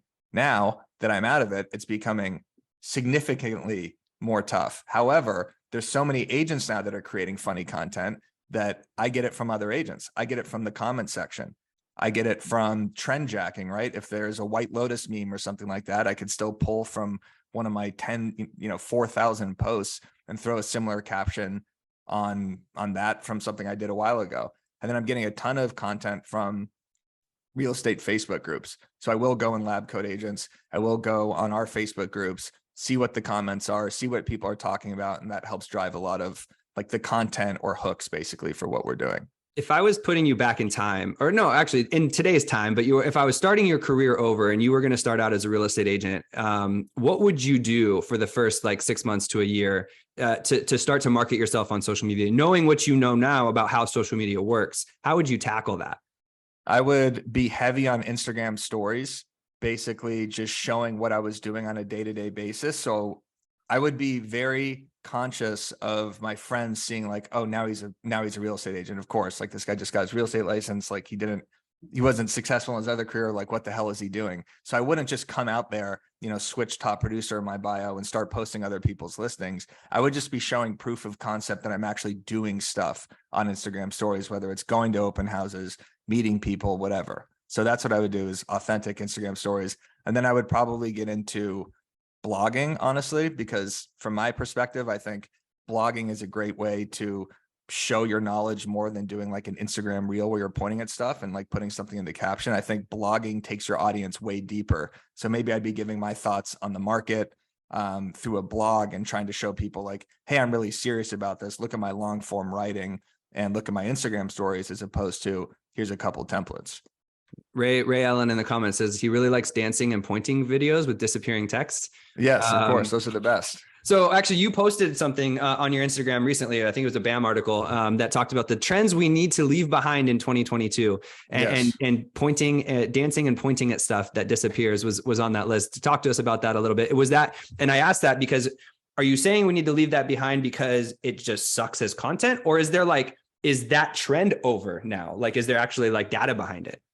I don't know the data behind it. I feel this shift, and it's not just me saying this. I feel like everyone's talking about this right now, but 2020 through 2021 through maybe the first half of 2022, golden age of real estate content creation. You had all these mini influencers popping up. You had everybody copying everybody, doing similar jokes, doing similar skits, using trending audios and TikTok sounds. And that was what you were supposed to do then, because it was like, holy shit, I could grow faster than I've ever been able to grow on Instagram. There's this entirely new process of consuming content and posting content and editing, and the new recommendation algorithm that didn't exist 4 or 5 years ago, right? Besides like on YouTube, I just mean for like vertical video. Mm-hmm. So I think everybody got so locked into that, and the market was so hot, and it was during the pandemic and everything was weird, and everybody like appreciated digital content creation, that's what people were focusing on to grow. Mm-hmm. But now what's happening is the economy. No one knows what's happening with people know what's happening with the housing market. I just mean like we're kind of in a weird place with it right now. Like, sure. I don't think clients want to see their agents posting at captions or dancing or lip syncing or doing trends as much. Like, that was fine back then, but I feel like now they want more education. They want a little bit more serious content that makes them feel comfortable with what's happening in their transactions, as opposed to seeing their agent try to become like a mini influencer. Yeah. And I'm one to talk, right? Like, that's all I do is, real estate. Yeah, but you're not, trying to get clients. Your desired audience is not our desired audience. And I think that there's the old adage of there's no bad press or whatever, but I disagree with that when you're talking about social media marketing. I think that there are, not saying bad posts, but you can come off in a non-desirable way when you're maybe just sitting on TikTok trends or something like that but that doesn't mean you can't be on TikTok. It just means that you need to present information, in that medium, but still be professional, still talk about it from a place of, because these clients need to know you, like you, and trust you. And so to get them to know you, then that's where TikTok comes in, or Instagram comes in, or YouTube comes in. That's how they know you. They find you, they discover you, but they still have to trust you. And so like with the content that you're putting out can be used against you if you're, just doing TikTok trends and dancing and stuff like that. So, yeah. And that just, I don't want to take away anyone from from people that are actually doing that and then providing value in the caption. Like Right. there's some agents that do a great job at still using a lip sync or using I don't really see that many dances anymore either. I think that's almost been killed, honestly, from an agent perspective. But there are people that provide great value in the captions. Yeah. And like that post is still a good, like quick hitting 6 seconds. It is using something trending. Yeah. And you do have value in the caption. So I don't want to like kill it completely. I'm just I saying, agree. I agree. Yeah. You know who does a really good job of this is Paige Steckling in Utah, and she is very on it when it comes to the TikTok trends, like whatever the trending song or the thing or the pointing, but it's not overkill to the point where it's like cringeworthy. And she's still providing information in the captions, and then every other post would be, you know, something that's like a market update or a listing video. Like I think she does a fantastic job at that, where she still actually can go and and do a good job providing that information. Yeah, she's got great versatility. She has a ton of different types of content. Yeah. Okay. So as we move into the final 5 minutes, Yep. what's one or two things that you're doing to evolve your content or level up your game in 2023? Maybe trying to skate to where the puck is going here, and maybe like predict something for this year.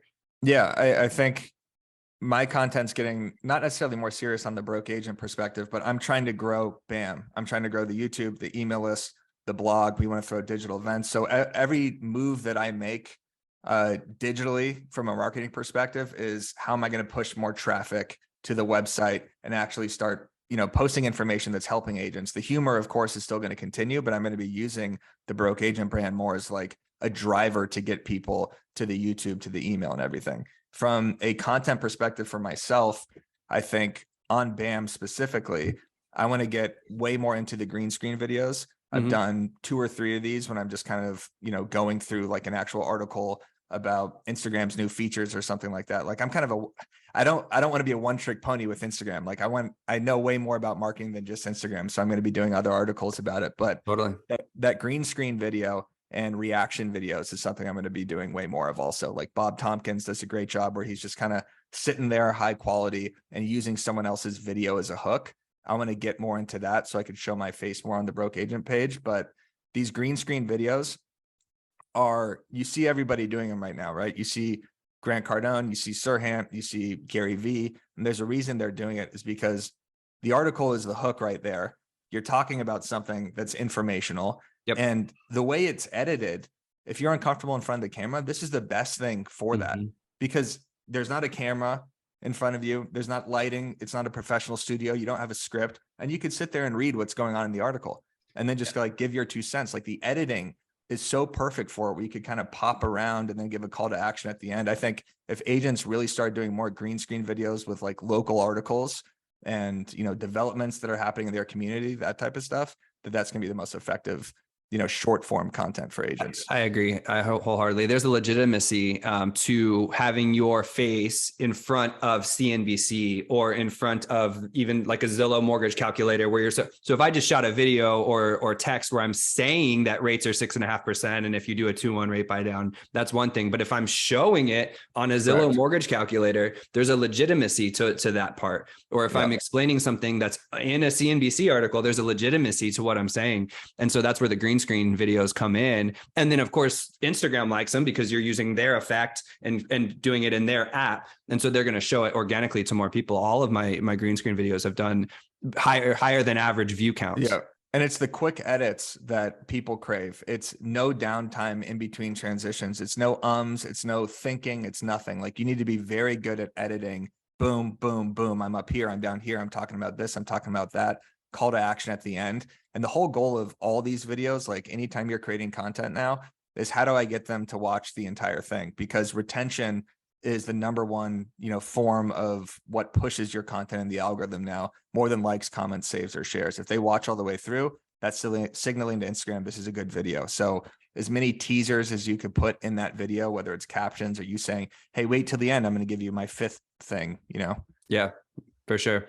Eric, you're crushing it with BAM. I really appreciate everything that you do for the real estate media space. Obviously, we've gotten to work together in more of a professional relationship over the last couple of years.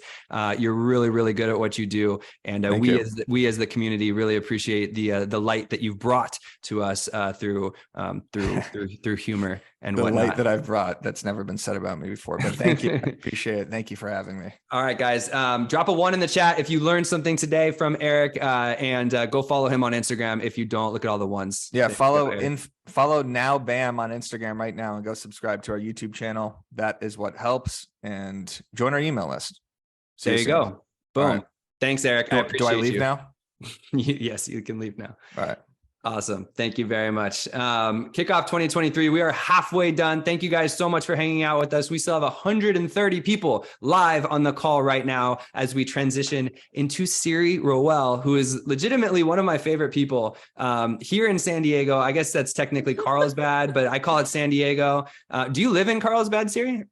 I do. Can you hear me okay too? Yeah, I got you. Good. Yeah. Good. So Serri, we've been in the same market for 10 years and I legitimately I had seen your name because guys, Serri's a baller and she's on the top producer lists and all this type of stuff. So I had known you, but we didn't really know each other till probably 3 months ago. And so now I've gotten to know you and you're honestly one of the most genuine people. I love our interactions together and you're extremely smart and talented and your team fucking crushes it. So if you guys aren't following Serri, please take a second, go follow Serri and the brand Realty, which is her business or her company here. There you go. Shout out to the brand. I'm wearing it. But if anybody's watching, we have 128 attendees are watching and they don't know who you are. Serri, give us a little intro. Okay. So and thank you, Jason, that you've totally filled my cup this morning. I have been in real estate for over 20 years. I'm a mom of 5. And like Jason mentioned, I run a team. Yeah. Did you know that? I did know that. I was just trying to go, shout out to, I have 2 and it's crazy. 5 and they're all, am I wrong? They're all boys. They're all boys. Yeah, That's they're right. all I remember boys. this. Yeah. So I'm a teen mom, which, I think that really says something about just kind of the drive and the stability that you need to be able to have 5 kids and be where I am now and all that stuff. I love the word hustle. Like Jason mentioned, I run a team in San Diego. Our office is in Carlsbad and I live in Carlsbad. We do have agents that are spread out kind of all over the place, but my journey is very fun and fascinating. And I eat, sleep, breathe real estate along with my family, and I love traveling. So that's a little kind of short version of me. Are you this? I'm putting myself on the line here because I'm going to look really dumb if that's not. But is that Utah behind you? Are you from Utah? Oh yeah, I'm from Utah. I'm actually from Park City. Oh, cool. I don't know Okay. which way this goes here. So yes, Utah and California. Yes. I was waiting for someone to be like, that's Wyoming, idiot, or whatever. Okay. So you have a team of 60 plus now, ish? Yeah. I mean, if with operations, we're in the 80, there's 80 of us or so. But yeah, it's a large team and I have goals to grow this thing to infinity, basically. That's for sure. My goal. So, so talk to me a little bit about when you started in the business and then you decided to start to grow your team. I know that there's a lot of people, there's solo agents on here that are thinking about starting their team. There's small teams that want to grow it. Talk to me a little bit about the process when you decided it was the right move and how you went about growing your team. Okay.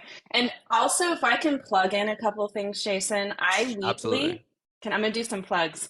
I weekly get on and I do what's called Teams Gone Wild. And yeah, we keep our shirts on and we keep it totally G and stuff like that. But it's called Teams Gone Wild. And what we do is, and reach out to me, you guys find me on Instagram. What we do is we bring in team leads. And also my goal is to bring in operations because I also heavily live in the operation side of things. My brain works that way.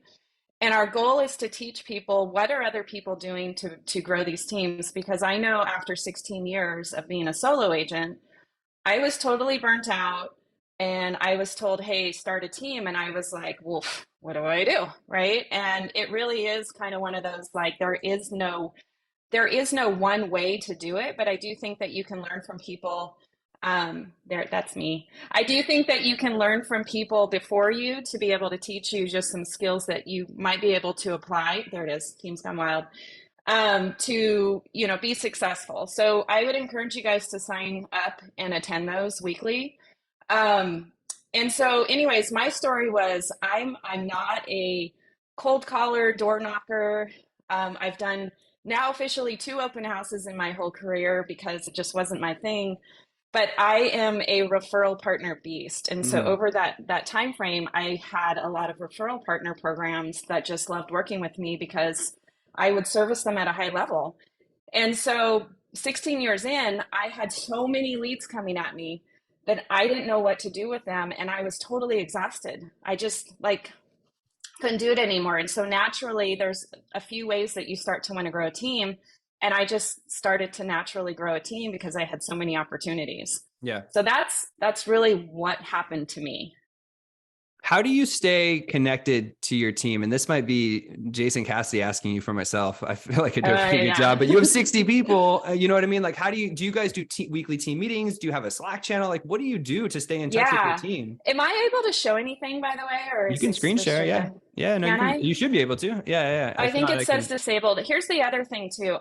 I'm a visual person, so I love, okay, let me try this. I love to be able to show people how we actually do this stuff. And so let me actually get on something here. Okay. So yes, we have a Slack channel. I would highly encourage, I love Slack. I mean, of course, whatever people want to use is fine, but I would highly encourage Slack.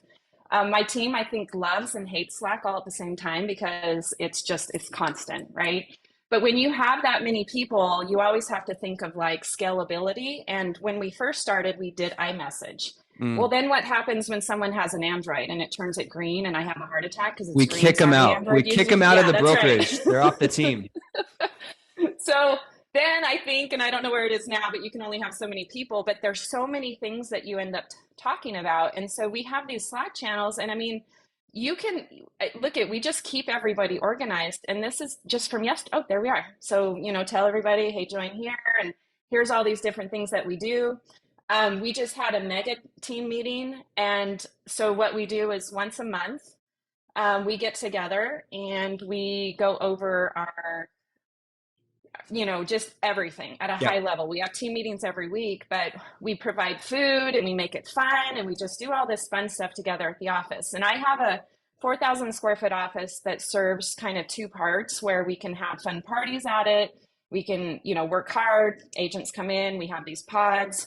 So anyways, it's very important to have those kind of things so that you can stay up with your agents. I also have, from an operational level, I have people in place to help me to keep up on the agents as well. What's your operations build out like at a team this size? Yeah. So let me actually show you guys what that looks like. Let's see here. Let me get that screen up. So this I wanted to show you guys. This is our website here, one of our websites. And so what we do is, let me log out and I'll log back in. We have this behind the scenes agent login. And this is kind of like the hub of where do agents go when they need to find things. This is to be fantastic. Honest, it's where I go to because I can't find things anymore. Yeah. So we created this hub for agents to be able to go in and find different things. And so let me show you our operations chart here. So we have myself, I have a director of ops. We have a listing manager, which I want to note, my listing manager lives in Portland. So How cool is that? That she's not even here local, but Lauren's been with me for quite a while and we make it work and it's awesome. Ashley does ops assistance work, and then we have a couple of VAs under her. We have two just total badass, like everybody in my ops team. If anybody knows me, I am an ops. I am an ops just lover. Like I that's how I'm built with stuff. I can also do sales, but two transaction coordinators, Liv, and I miss you, Liv, and I know you're watching. She's with me with everything, but she's our creative director and she makes everything look pretty. And then she has her own VA marketing assistant. And then we actually just brought in Brenda, and Brenda is our director of agent success. We have a database manager. We have an onboarding recruiting mentor and two inside sales agents. And this is really cool because these three agents right here, they are leaders from within. And so what's really cool is you start to grow a team, you're going to have agents who just, it really fills their cup to be able to give back naturally. They want to. In fact, they'll probably leave you if you don't give them that opportunity. And so these leaders here are running my referral programs, and they're doing other things too, but they're part of what makes things happen. That's awesome. So, yeah. So that's our ops. This is legit. Obviously, this is a bigger scale than someone you like on a solo team or something like that looking to grow that out. But obviously, like this is a fantastic way to kind of oversee what you're doing on a daily basis. That's really cool. Well, and obviously, it didn't just start this way. Like it is. Did someone say I'm the hottest nerd? Oh, that's my husband. That's your husband. All right. Thanks, Rich. Shout out to Rich. I am a nerd. So. Yeah, here's the thing is obviously this didn't start this way. And I've had people that have come and gone and, you know, obviously they weren't quite the right fit. I have the right people now, but I'm now almost 4.5, 5 years in. Yeah. So it takes a little while to find the right people or they find you. What's okay, so now you have a team of 60 plus 80 if you count operations, all that stuff. What are you telling your team right now as we head into this type of a shifting market, so to speak? What's coming from the top? Yeah, so we started preaching this last year. So shifting market to me has started shifting a while ago. Yeah, totally. So we started talking about this last year, and what we were saying is go back to the basics. So what does that mean? Back to the basics is we really started to push how to build your sphere. Don't be so reliant on our referral partner programs and the leads and things like that, which is a little hard because that's what our business has been built on. But we started to bring in more tools for them to be able, just like what you guys have been talking about, content creation and go make sure you do your open houses and just get out there and start creating those things. So we just highly, highly preach that. We also remind them that it's a long game now. It's not the short game. It's a long game for them. So to really have their database dialed in, and obviously, like I said, we have a database manager now who tracks them and make sure they have tasks in place because most people aren't buying right now, they're buying later, but you need to stay front and center. So be organized. Yeah. What's your number one lead gen source as a team? So we actually have two. So I'm going to answer your question with two, but Zillow Flex and Rocket Homes. It kind of fluctuates a little bit between those two. I've been with Rocket Homes for I don't even know how long now, maybe 16, 17 years. And I've served on council with them. And I've done a lot of things. Rocket Homes is really my heartbeat personally when I sold. But we acquired the Zillow Flex program in 2020. We were the first of three teams in San Diego that required that. And that program is growing rapidly for our team. And I can explain a little bit too, like, so how that's evolved. Absolutely. So that's obviously like, I knew the answer to the question and I wanted to tee it up because Zillow Flex is such a big thing nationwide, but not everybody has a Zillow Flex account. So what I want to talk to you a little bit about is Zillow Flex and maybe the overview of how that works and like maybe how agents across the country can try to maybe position themselves to get into that program, but then also on a more broad macro scale, like online lead generation, because that's what Zillow Flex really is. So I'm going to start to pick your brain a little bit about how you guys handle online leads, what the scripts you use and stuff like that. But to start off, if anybody's watching and they want to know what Zillow Flex is, tell us what that is on like a macro level. Yeah, so Zillow Flex, so Zillow is where you obviously buy leads, and Zillow is very expensive, but you can go to Zillow and buy leads if they have them available in your market. That's called market-based pricing, MVP. For those of you out there, you can go to Zillow.com, sign up for a Premier Agent account, and if that's available, you can start buying leads in your market. Yes, and I will say they're expensive, right? Mm-hmm. And so what's great about the Zillow Flex program is they provide us high numbers of leads every month that we then just pay a referral fee to them when it closes. Mm-hmm. So the only thing about that is that they have really high expectations. And I think it's fantastic. They need to have that in place because Zillow leads are very expensive. And so what they want to make sure is that you have a really solid operational team running that and that you have high accountability for your agents. I'll tell you, when we first got the account, we did not have all that stuff in place. And it's been an ever evolving thing. And just even until recently, I mean, I've held the fort down, but I'm not made for this. I have brought in just like some super ninjas to run our Zillow program. And so we are now seeing, like for January, we doubled our Zillow lead count. And on my goal list, which I have sitting right here, is that we're the #1 Zillow lead partner in Southern California. And I really passionately know that we're going to get there with who I have in place now. That's another important thing I just want to go back to. If anybody's ever read the book, The Who, Not How, I strongly, strongly believe that I'm not good at many things. I'm fired all the time. I'm okay with that. There are so many people on my team that are way better than me. Way better than me. I don't even know what I'm doing anymore, except for just maybe rallying everybody. So anyways, that's kind of off track, I know, but the Zillow Flex program is, do you want me to go into a little bit more detail, like just kind of our setup and what we do with us? Yes, but no. So, okay. So Zillow Flex, for those watching, and the reason being is there's 130 people on the call, but there's probably 130 people that can't get on Zillow Flex in a lot of cities because it's tapped out. And there's a lot, like here in Southern California, I have a friend, I was trying to get in like 2 years ago, and he's like, dude, we're done. We don't have any more leads. We have, because our partners are already in and they're already great. He's like, if they ever do away with market-based pricing and go to all Flex, maybe, but that's probably not going to happen for a year or two. So while I want to say, you've explained Zillow Flex, and if you're in a market and you want to acquire with Zillow about getting on, great, do it. But everything we're about to talk about here also applies to market-based pricing, to Realtor.com leads, to Opcity, to HomeLight, to UpNest, and to Google pay-per-click and Facebook. So I do want to hear about your infrastructure. Like, what happens when an online lead comes in? Like, what do you guys do? Who handles it? What scripts do you use? How quickly do you pick it up? Right? I want to know all that stuff because it matters to all online leads. Yeah. So, and I'm going to just briefly show you in here that as you grow these programs, you do need to have standards and SOPs in place so that you know, and the agents know too, what happens when a lead comes in. It's amazing that literally of the 30,000 leads that we have in our database, every single lead becomes tracked. And we didn't start that way, but it does become tracked.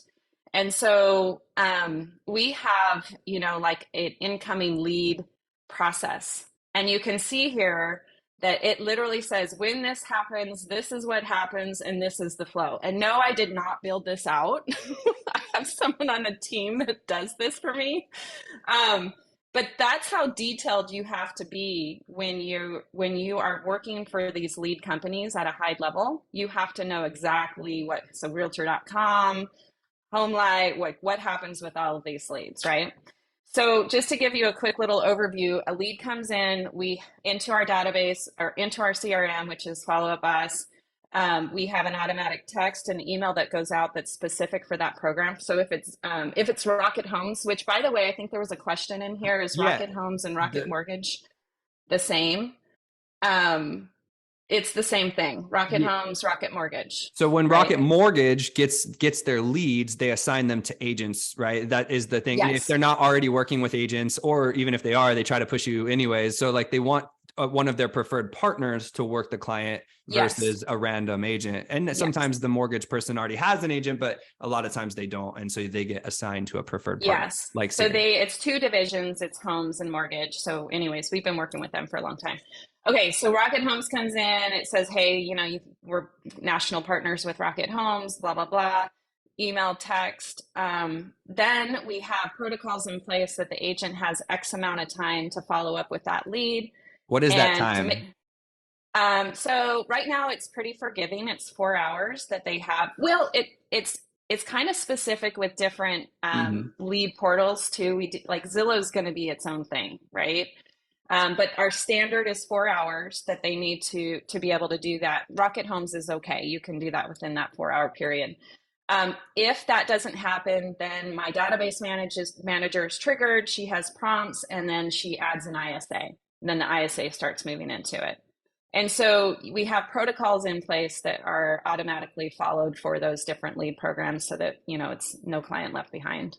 Yeah. Well, okay. So forget Rocket Homes. What about Zillow, Realtor.com, UpNest, Opcity? What's the speed to lead that you require? So Realtor.com goes directly to my ISAs, and we use a program called Callingly. And so it calls my ISAs, and then the ISAs are obviously the ones that get those. So different programs have different protocols. Zillow, the agents get called and they're on shifts. So we have shifts weekly. and they rotate because it's just such a high level thing. So we have groups of agents that their phone rings for a week. They start on Fridays, they end the next Friday, and then the next shift starts. So it's And like so a their jump phone jump rings. ball, like who they all ring at the same time, whoever picks it up. Yeah, and that's managed by Zillow. Yeah. So then their phone rings, and in order to not have fatigue for the agents, we have shifts week on and week off, and that is managed by our database manager and also by the Zillow ninjas that I have on the team. So, yeah. Were you buying Zillow leads before Flex came in?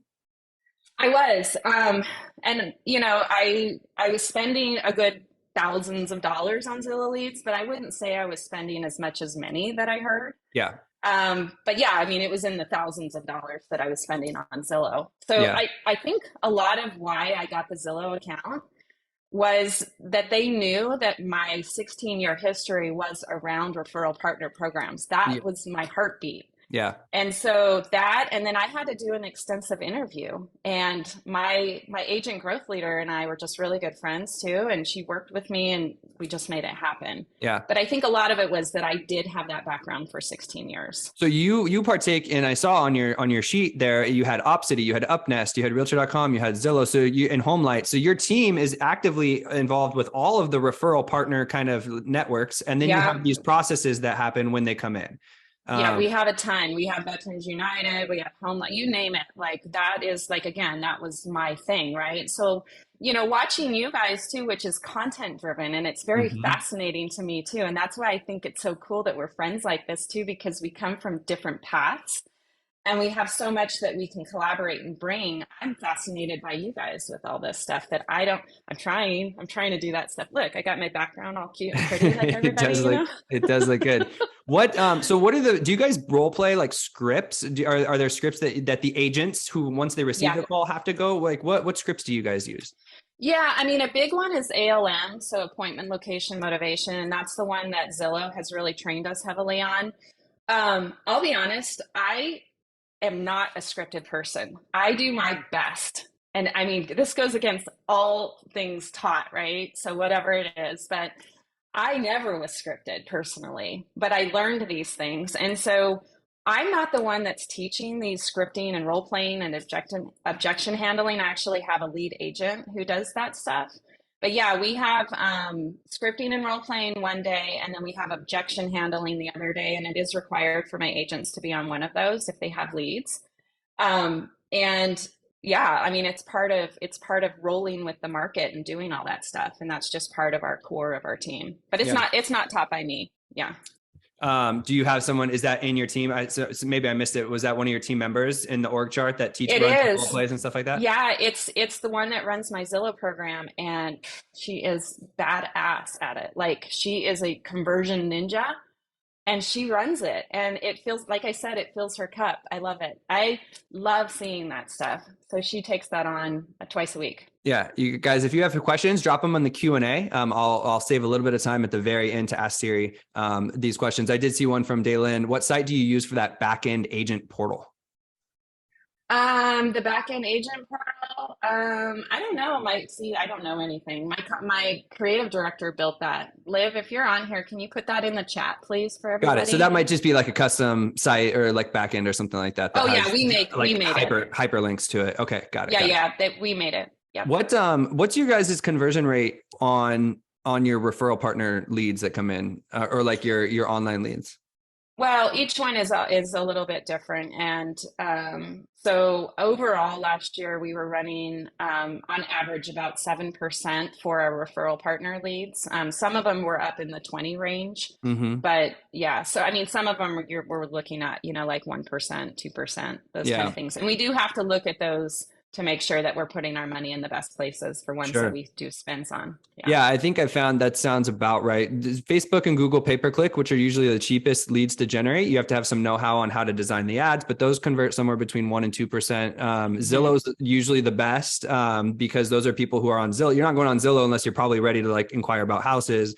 And so those are usually somewhere between 5% and 10%, nationwide, depending on, and I feel like the flex people that I hear, it's more like on the higher end, 7 to 10%, because those are vetted, screened by like the Zillow people. And then they go into like a process like this. And so they're maybe a little bit further down the process, right? Compared to like a random Facebook lead ad or something like that. Yeah, Facebook is in fact, I don't even really do Facebook leads anymore personally. They're one of the lowest. So we do PPC. Got it. Not really Facebook. Olivia from your team said we use WordPress. And so, yeah, I think that was just There like you a go. custom WordPress site with some hyperlinks on the back end. One of the questions that was, can we see your scripts for your referral partners?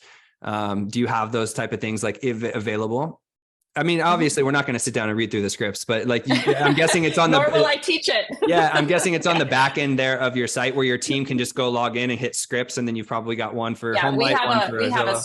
We have a scripting booklet. I would say that really the scripts really aren't that different. Online leads are pretty, they're not that different with the scripting. But yeah, we do have a booklet for that. Zillow has, if I'm not mistaken, there's like, it's not on Zillow.com, but it's somewhere in their tools section for Premier Agents. They have like their ALM scripts, which is basically like appointment location. What's the M? I'm tripping.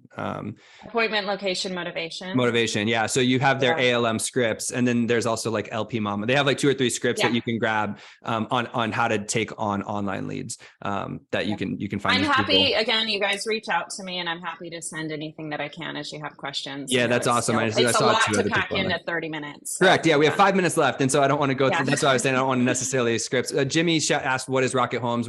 That's the division. It's like Rocket Mortgage. And then they partner with a preferred agent there.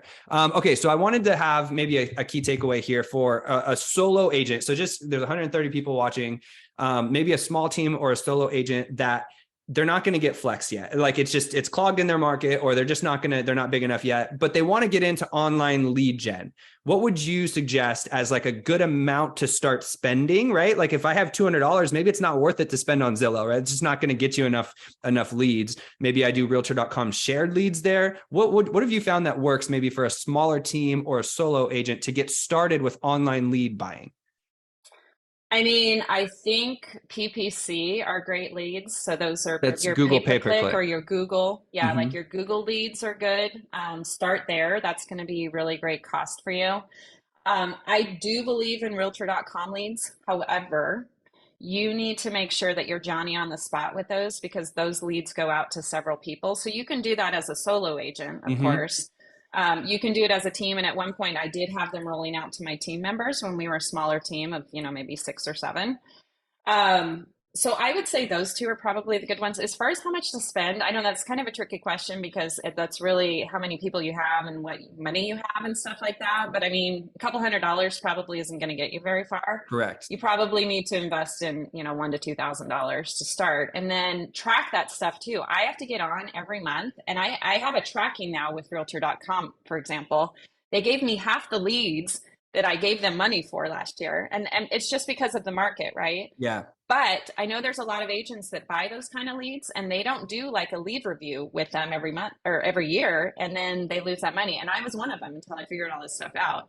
So you need to be able to track those leads too, and make sure you're actually getting the money of what you're spending. Yeah, that's really good. That's really good advice. I wanted to not to say that you shouldn't do it if you only have $200 or $500, but Zillow and Realtor.com, they're expensive leads. Zillow, especially on market-based pricing, you're talking $400 or $500 a lead. So if you're only spending even $500, you might get one lead, and it might just be like an email address. You know what I mean? It's just not probably worth your time. Yeah. I know one of the zip codes we have is $3,000 for a lead. Like that is why Zillow is going to hold us. That's one lead. Yeah. To such high accountability for those leads. So under $500, under $1,000, I'd say you're probably going to have a better bet going in and creating a Google Ads campaign and running pay-per-click, or some sort of like a Facebook lead ad that can generate a lot more leads, because with those leads, you just need at bats. You just need to get people into your CRM, follow up with them. That's a whole nother segment. We can do a whole nother webinar on how to follow up with people. Yeah. Well, again, you guys, I'm going to do a plug real fast again. So Teams Gone Wild, get on that stuff. We're going to go deeper on those things. So this is a brokerage agnostic call, right? Can anybody join that Teams Gone Wild? Yeah. Okay, yeah, cool. anybody. So follow Serri on Instagram for that, and then you can see her Teams Gone Wild link. Teams Gone Wild. We'll get you out some links on that, but that's where we're going to go deeper and pull up more stuff as we go along. We just started it a couple weeks ago, so we're getting our feet wet with stuff, but my goal is to be able to really give you tangibles. The other thing is we dropped in to the chat Jason, you and I are having an event in February. And obviously, if you're not in San Diego, or if you want to fly to San Diego, I mean, heck, fly to San Diego.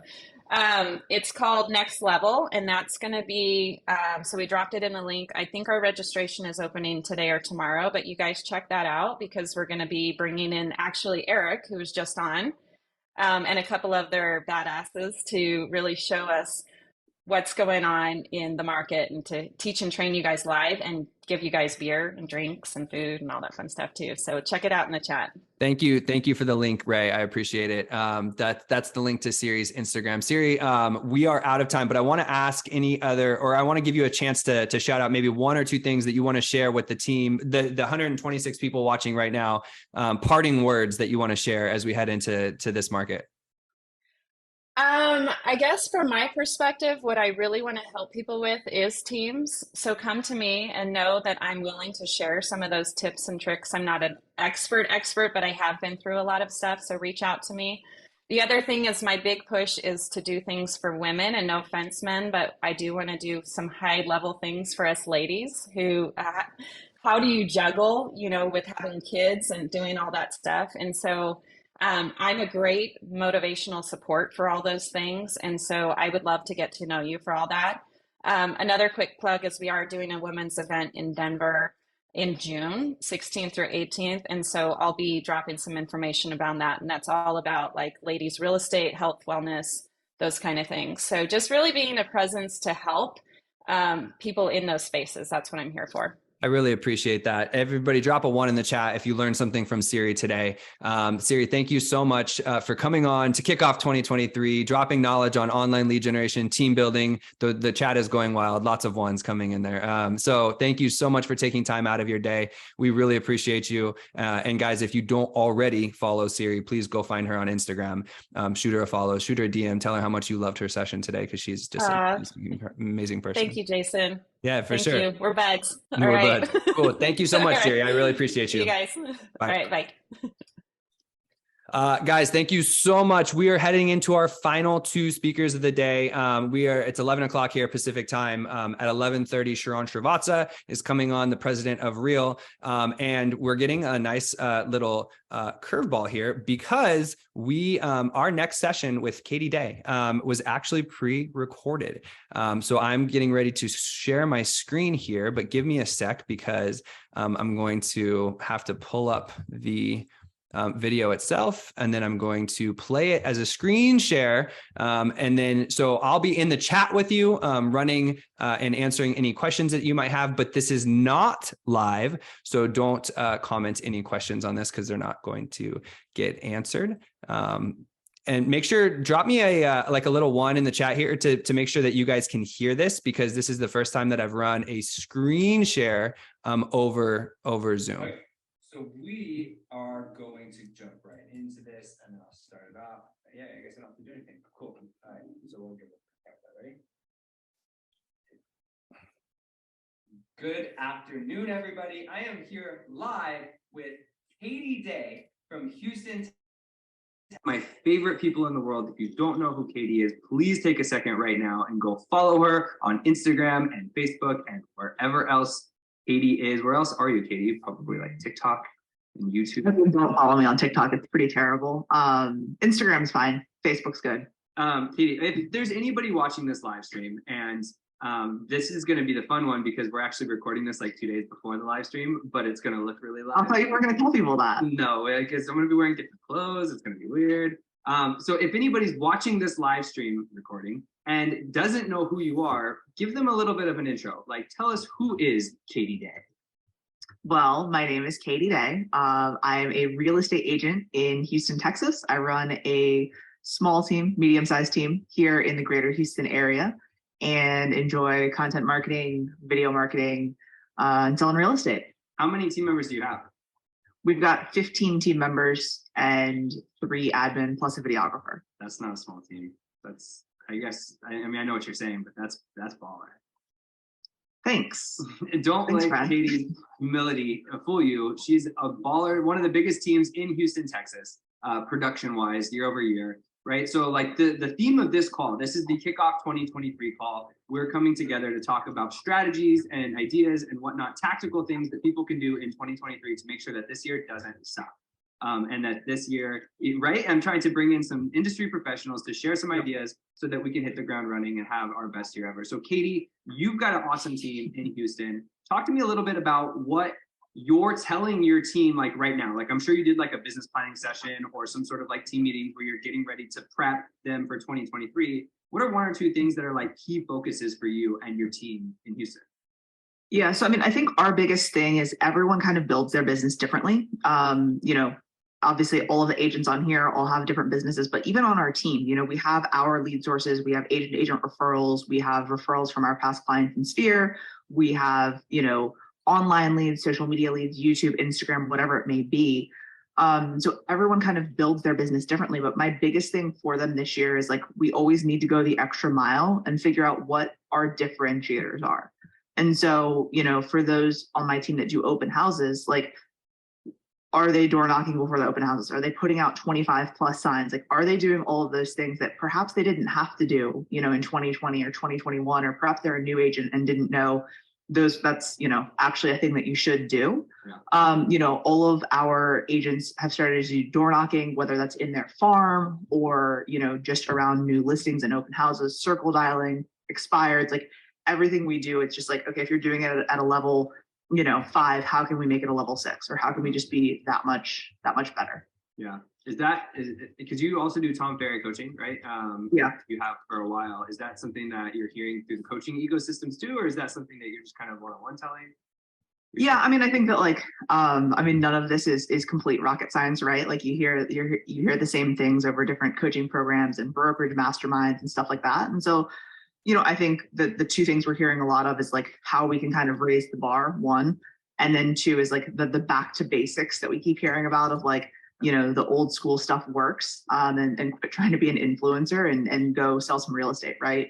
And so while I think content marketing is obviously very important, video marketing is very important, like let's focus in on less like lip sync reels and more like making phone calls and doing open houses and stuff like that. Yeah, Eric, the broke agent who's coming on right after this is just posted that too, is like the things to leave behind in 2022. And it was like pointing to the camera and lip syncing on TikTok and stuff like that, right? And it's like back to basics, we hear that, but honestly, like pick up the phone, like call your Sphere, right? The different things that we already know to do. So when did you know, like going from a solo agent into it was time to grow the team? When did you know, like at what point in your career did you say, okay, cool, I'm ready to expand this and then grow a team? Who was your first hire? How'd that process go? For sure. So I got into real estate full-time in 2017, and my husband also had his license. And basically, yeah, my husband Ryan. And as we moved through that year, he got into real estate full-time. We both kind of did our own thing, right? 2018, we both kind of did our own thing. And as we went through 2018, it got to the point where we had so much business, like it was fine and we could handle it all, but like we had no life. We didn't go on date nights. We, you know, didn't hang out with our friends and things like that. And it was like, you know, this is great, but it was terrible, right? So we understood that in order to like have, you know, a life and, you know, relationship and stuff like that, like something had to change. So we ended up getting into a coaching program and hiring a coach and starting a team and kind of doing all of that at the end of 2018. And it was really just the realization that like we couldn't do everything all the time. And we had to figure out, you know, how to better leverage our time. That was fast. If you got licensed in 2017 and then you kind of came into the end of 2018, like what would you attribute to that quick success to? I mean, so we were fortunate to, I honestly, like we just worked way too much. Like, you know, I mean, we both were working like, you know, 8 a.m. or whatever till like, you know, 8 or 9 p.m. And so, I mean, and I feel like a lot of agents have that in their first year, right? Of like, just that crazy grind. And so, I mean, like that year, I think I did like 70 something transactions. In your first year or like in my second year? In the second year, yeah. But still, I mean, by yourself? Yeah. Like how, okay. So like, were you doing like Zillow at the time? Like give me the tactics there, like the nitty gritty. Because like, that's wild success. Yeah, so I mean, we did a ton of rental listings, right? And listing like rentals and stuff like that. And so like I was driving around like in like the greater Houston area, I was driving around all over Houston doing rentals. So we had a lot of those people coming back to us. We had a lot of leads coming off of that. So we transitioned some of them to buyer clients. We had obviously like our, at that time, how old was I? Whatever. We were at a good age where a lot of our friends and friends of friends were buying homes. And then, just some investor clients and stuff like that. So we had a lot of different lead pillars at the time. And it just, I mean, we worked a lot. You just worked hard, but ultimately you're like, obviously there was a little bit of just situation in life, but you had some investor clients too, but the rentals, you would attribute that really to success too, right? So like, I mean, there's a little bit in there, like, don't turn down the rental business, the lease business. Well, and it's big here, and even throughout Texas, like just as far as commission goes and stuff like that, like Houston is a very like apartment locator and realtor heavy city when it comes to like they actually pay realtors. In other cities in Houston, or in Texas, excuse me, in other cities in Texas, like they don't really pay realtors. So like it may not be a lucrative thing, in your market across the country or things like that. But like, you can make anywhere between like 500 to 50% of 1 month's rent, or sometimes more than a month's rent, to place a tenant in an apartment. So like sometimes it's a really good deal, especially with like a lot of the new construction and lease ups and stuff like that. Yeah, that's how I got a lot of business in my early days too. I worked for an indie broker here who did property management. And so I would turn over his property here, like 30 or 50 doors, something like that. And I would turn over his property management, but then I would field the lease inquiries as well, and then go put them into somewhere else. And some months, in your first couple of months, some months I would do 6 to 8 and at $500 a pop. Yeah, like you're saying, some of them were bigger, some of them were smaller, but some of them were bigger. Like that pays the bills in the early years when you're just trying to, and then eventually those people come good and they end up becoming buyer clients too. So, I mean, that's a very similar path to my first 2 years as well. For sure. But okay, so right now, what is your guys' as a team? I want to jump into video in a second, and that was actually like why I brought you in. But now I'm so interested in like talking about your team building, because I know you're really successful at what you do. What is your guys' number one lead gen source as a team right now? So it's referrals, and that's past client referrals, our sphere and just people that we know, as well as agent to agent referrals. So I think agent to agent referrals make up about 30% of our business, past client and sphere referrals is about 25% of our business. So, I mean, that's a little over 50%, right, is referrals. And then that doesn't really count, the past clients in sphere that are coming back as repeat business for, whether they have another home to sell or they want to buy a home or buy an investment property or something like that. So that's a really we lean in heavy. Sorry, go ahead. No, it's okay. We just lean in pretty heavy on our agent relationships as well as our, past client and sphere and people, here in the greater Houston area. Do you feel like those are really high numbers, right? To get agent to agent referrals to be 30% of your business, and you do a lot of business. It's not like you did 10 deals and you got 3 referrals. So if that's the case, like, do you feel like you have a system in place to ask for referrals, either from past clients or from agents, or is it just legitimately like you're the lightning rod and people seek you out? So I think as far as for past clients in our sphere and here in Houston, we do 6 client events per year. And so that's a great opportunity. Obviously, you're inviting them, if they inviting them a couple of times, text, email, evite, like multiple touch points. Obviously if they come, then you see them there, then you're thanking them for coming. So like there's multiple touch points and conversation around that. We're obviously putting out video and pictures and stuff like that of our different events. And so we really lean in hard there. And that gives, not only, Ryan and I, but our team the opportunity to reach out of, hey, like talk to them about inviting them to a party versus being like, hey, Jason, just calling to see, like, do you know anyone looking to buy or sell? Because that was never my style. I'm not that smooth. Yeah. And I just feel awkward doing it. So I don't, but inviting someone to a party and then them bringing up real estate is a lot easier for me. And I enjoy, getting people together and being that connector. As far as agent to agent referrals, we definitely are intentional with that. We have business cards. I don't have any on me, but we have business cards that we have specifically made for conferences and for, realtor events where it says like your Houston, Texas referral partner on it. Right. And so like, I mean, you've been to Inman and you've been to Tom Ferry and these different events, and like people will give you a business card and it's like, it doesn't even have an address. It just has like their picture and like email address. And you're like, okay, well, like, I have no idea where you're from. And like, you know, you get home after a week and you're like, who's this Jason guy? Like, I don't know who he is. Right. And so it has a picture of our team on the back. It has, you know, our team name, and it like literally like, it just says your Houston, Texas referral partner. And then each of my agents or my contact info. And so like, those are the things that we give out at conferences, just to, again, be intentional. And that's our agent facing card. And then we have cards that we give to, you know, consumers when we're meeting them out, you know, in the marketplace. That's really smart. First of all, just like going back to the client referral, what client events do you throw, or are they different every year, or is there like a same?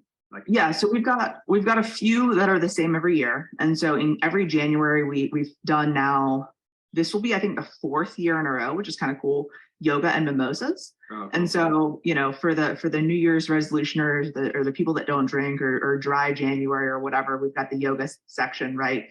And for those that, you know, are like us, you know, we've got the mimosa section. And so, you know, you can come to one or the other, or both, right? And come hang out and just chill and, you know, kind of kick off the new year. And then in the fall, we always do in the spring, we do a crawfish boil. So it's like big here like in Houston Texas. thing. Yeah, like Gulf Coast, you know, Texas thing, Louisiana, Texas thing. And then in the summer, we always do some sort of like happy hour or party. This year, I think what we're doing is a ice cream, like National Ice Cream Day is sometime in July. So we're gonna like partner with a local ice cream place to do like free ice cream or something. And then August is back to school supply drive. And so basically you bring like school supplies and then we give you free drinks. And then November food drive, same thing. And then this coming year, this year, 2023, we're going to do a toy drive and like Christmas holiday party at the end of the year. That's cool. That's really cool. So, I mean, you're already thinking ahead. You've already planned your December. I mean, maybe not the logistics specifically, but you already know throughout the year which 6 parties you're having. Well, and so one of the things too that we ran into last year was just like sometimes with stuff coming up and like being like, oh shit, we have an event coming up in 2 weeks and like, you know, we haven't promoted it enough. We actually made cards that were like save the dates, and we sent them out with our holiday cards to all of our past clients with all of the dates for this year. So like we're cool. Fully committed now. Like we put it in our group, Facebook group. We've mailed it out to all of our past clients. So like those are the events, and they're definitely going to happen because it's like out in the world. Hold on, you just slid something in there. What's your Facebook group? We've got a Facebook group for like our past clients. That's awesome. Tell me more about that. I think, do you know about this? And you're just no. Okay, so I've heard about this before, but I didn't know that you had one, and I want to know the specifics because it's a great idea. Yeah. So basically, we have a Facebook group, and you know, our team can invite their clients to it during the transaction, or they can invite them to it after. I know, like Lana Rodriguez in Colorado Springs, like when you know she's onboarding you as a client, she's like, "Okay, Jason, you're part of the family now, so like, let me invite you to this group." That's cool. You know, we aren't quite at that level yet. You want to make sure that everything goes good before you put them into the group. Yeah, they're not in the fam until they're in the fam. No, yeah. But so yeah, we basically have it of like, you know, the agent can invite them at any time, but the catch-all, right, is when the transaction closes and we move them to a different action plan in the CRM. It sends them an email and invites them to join the group.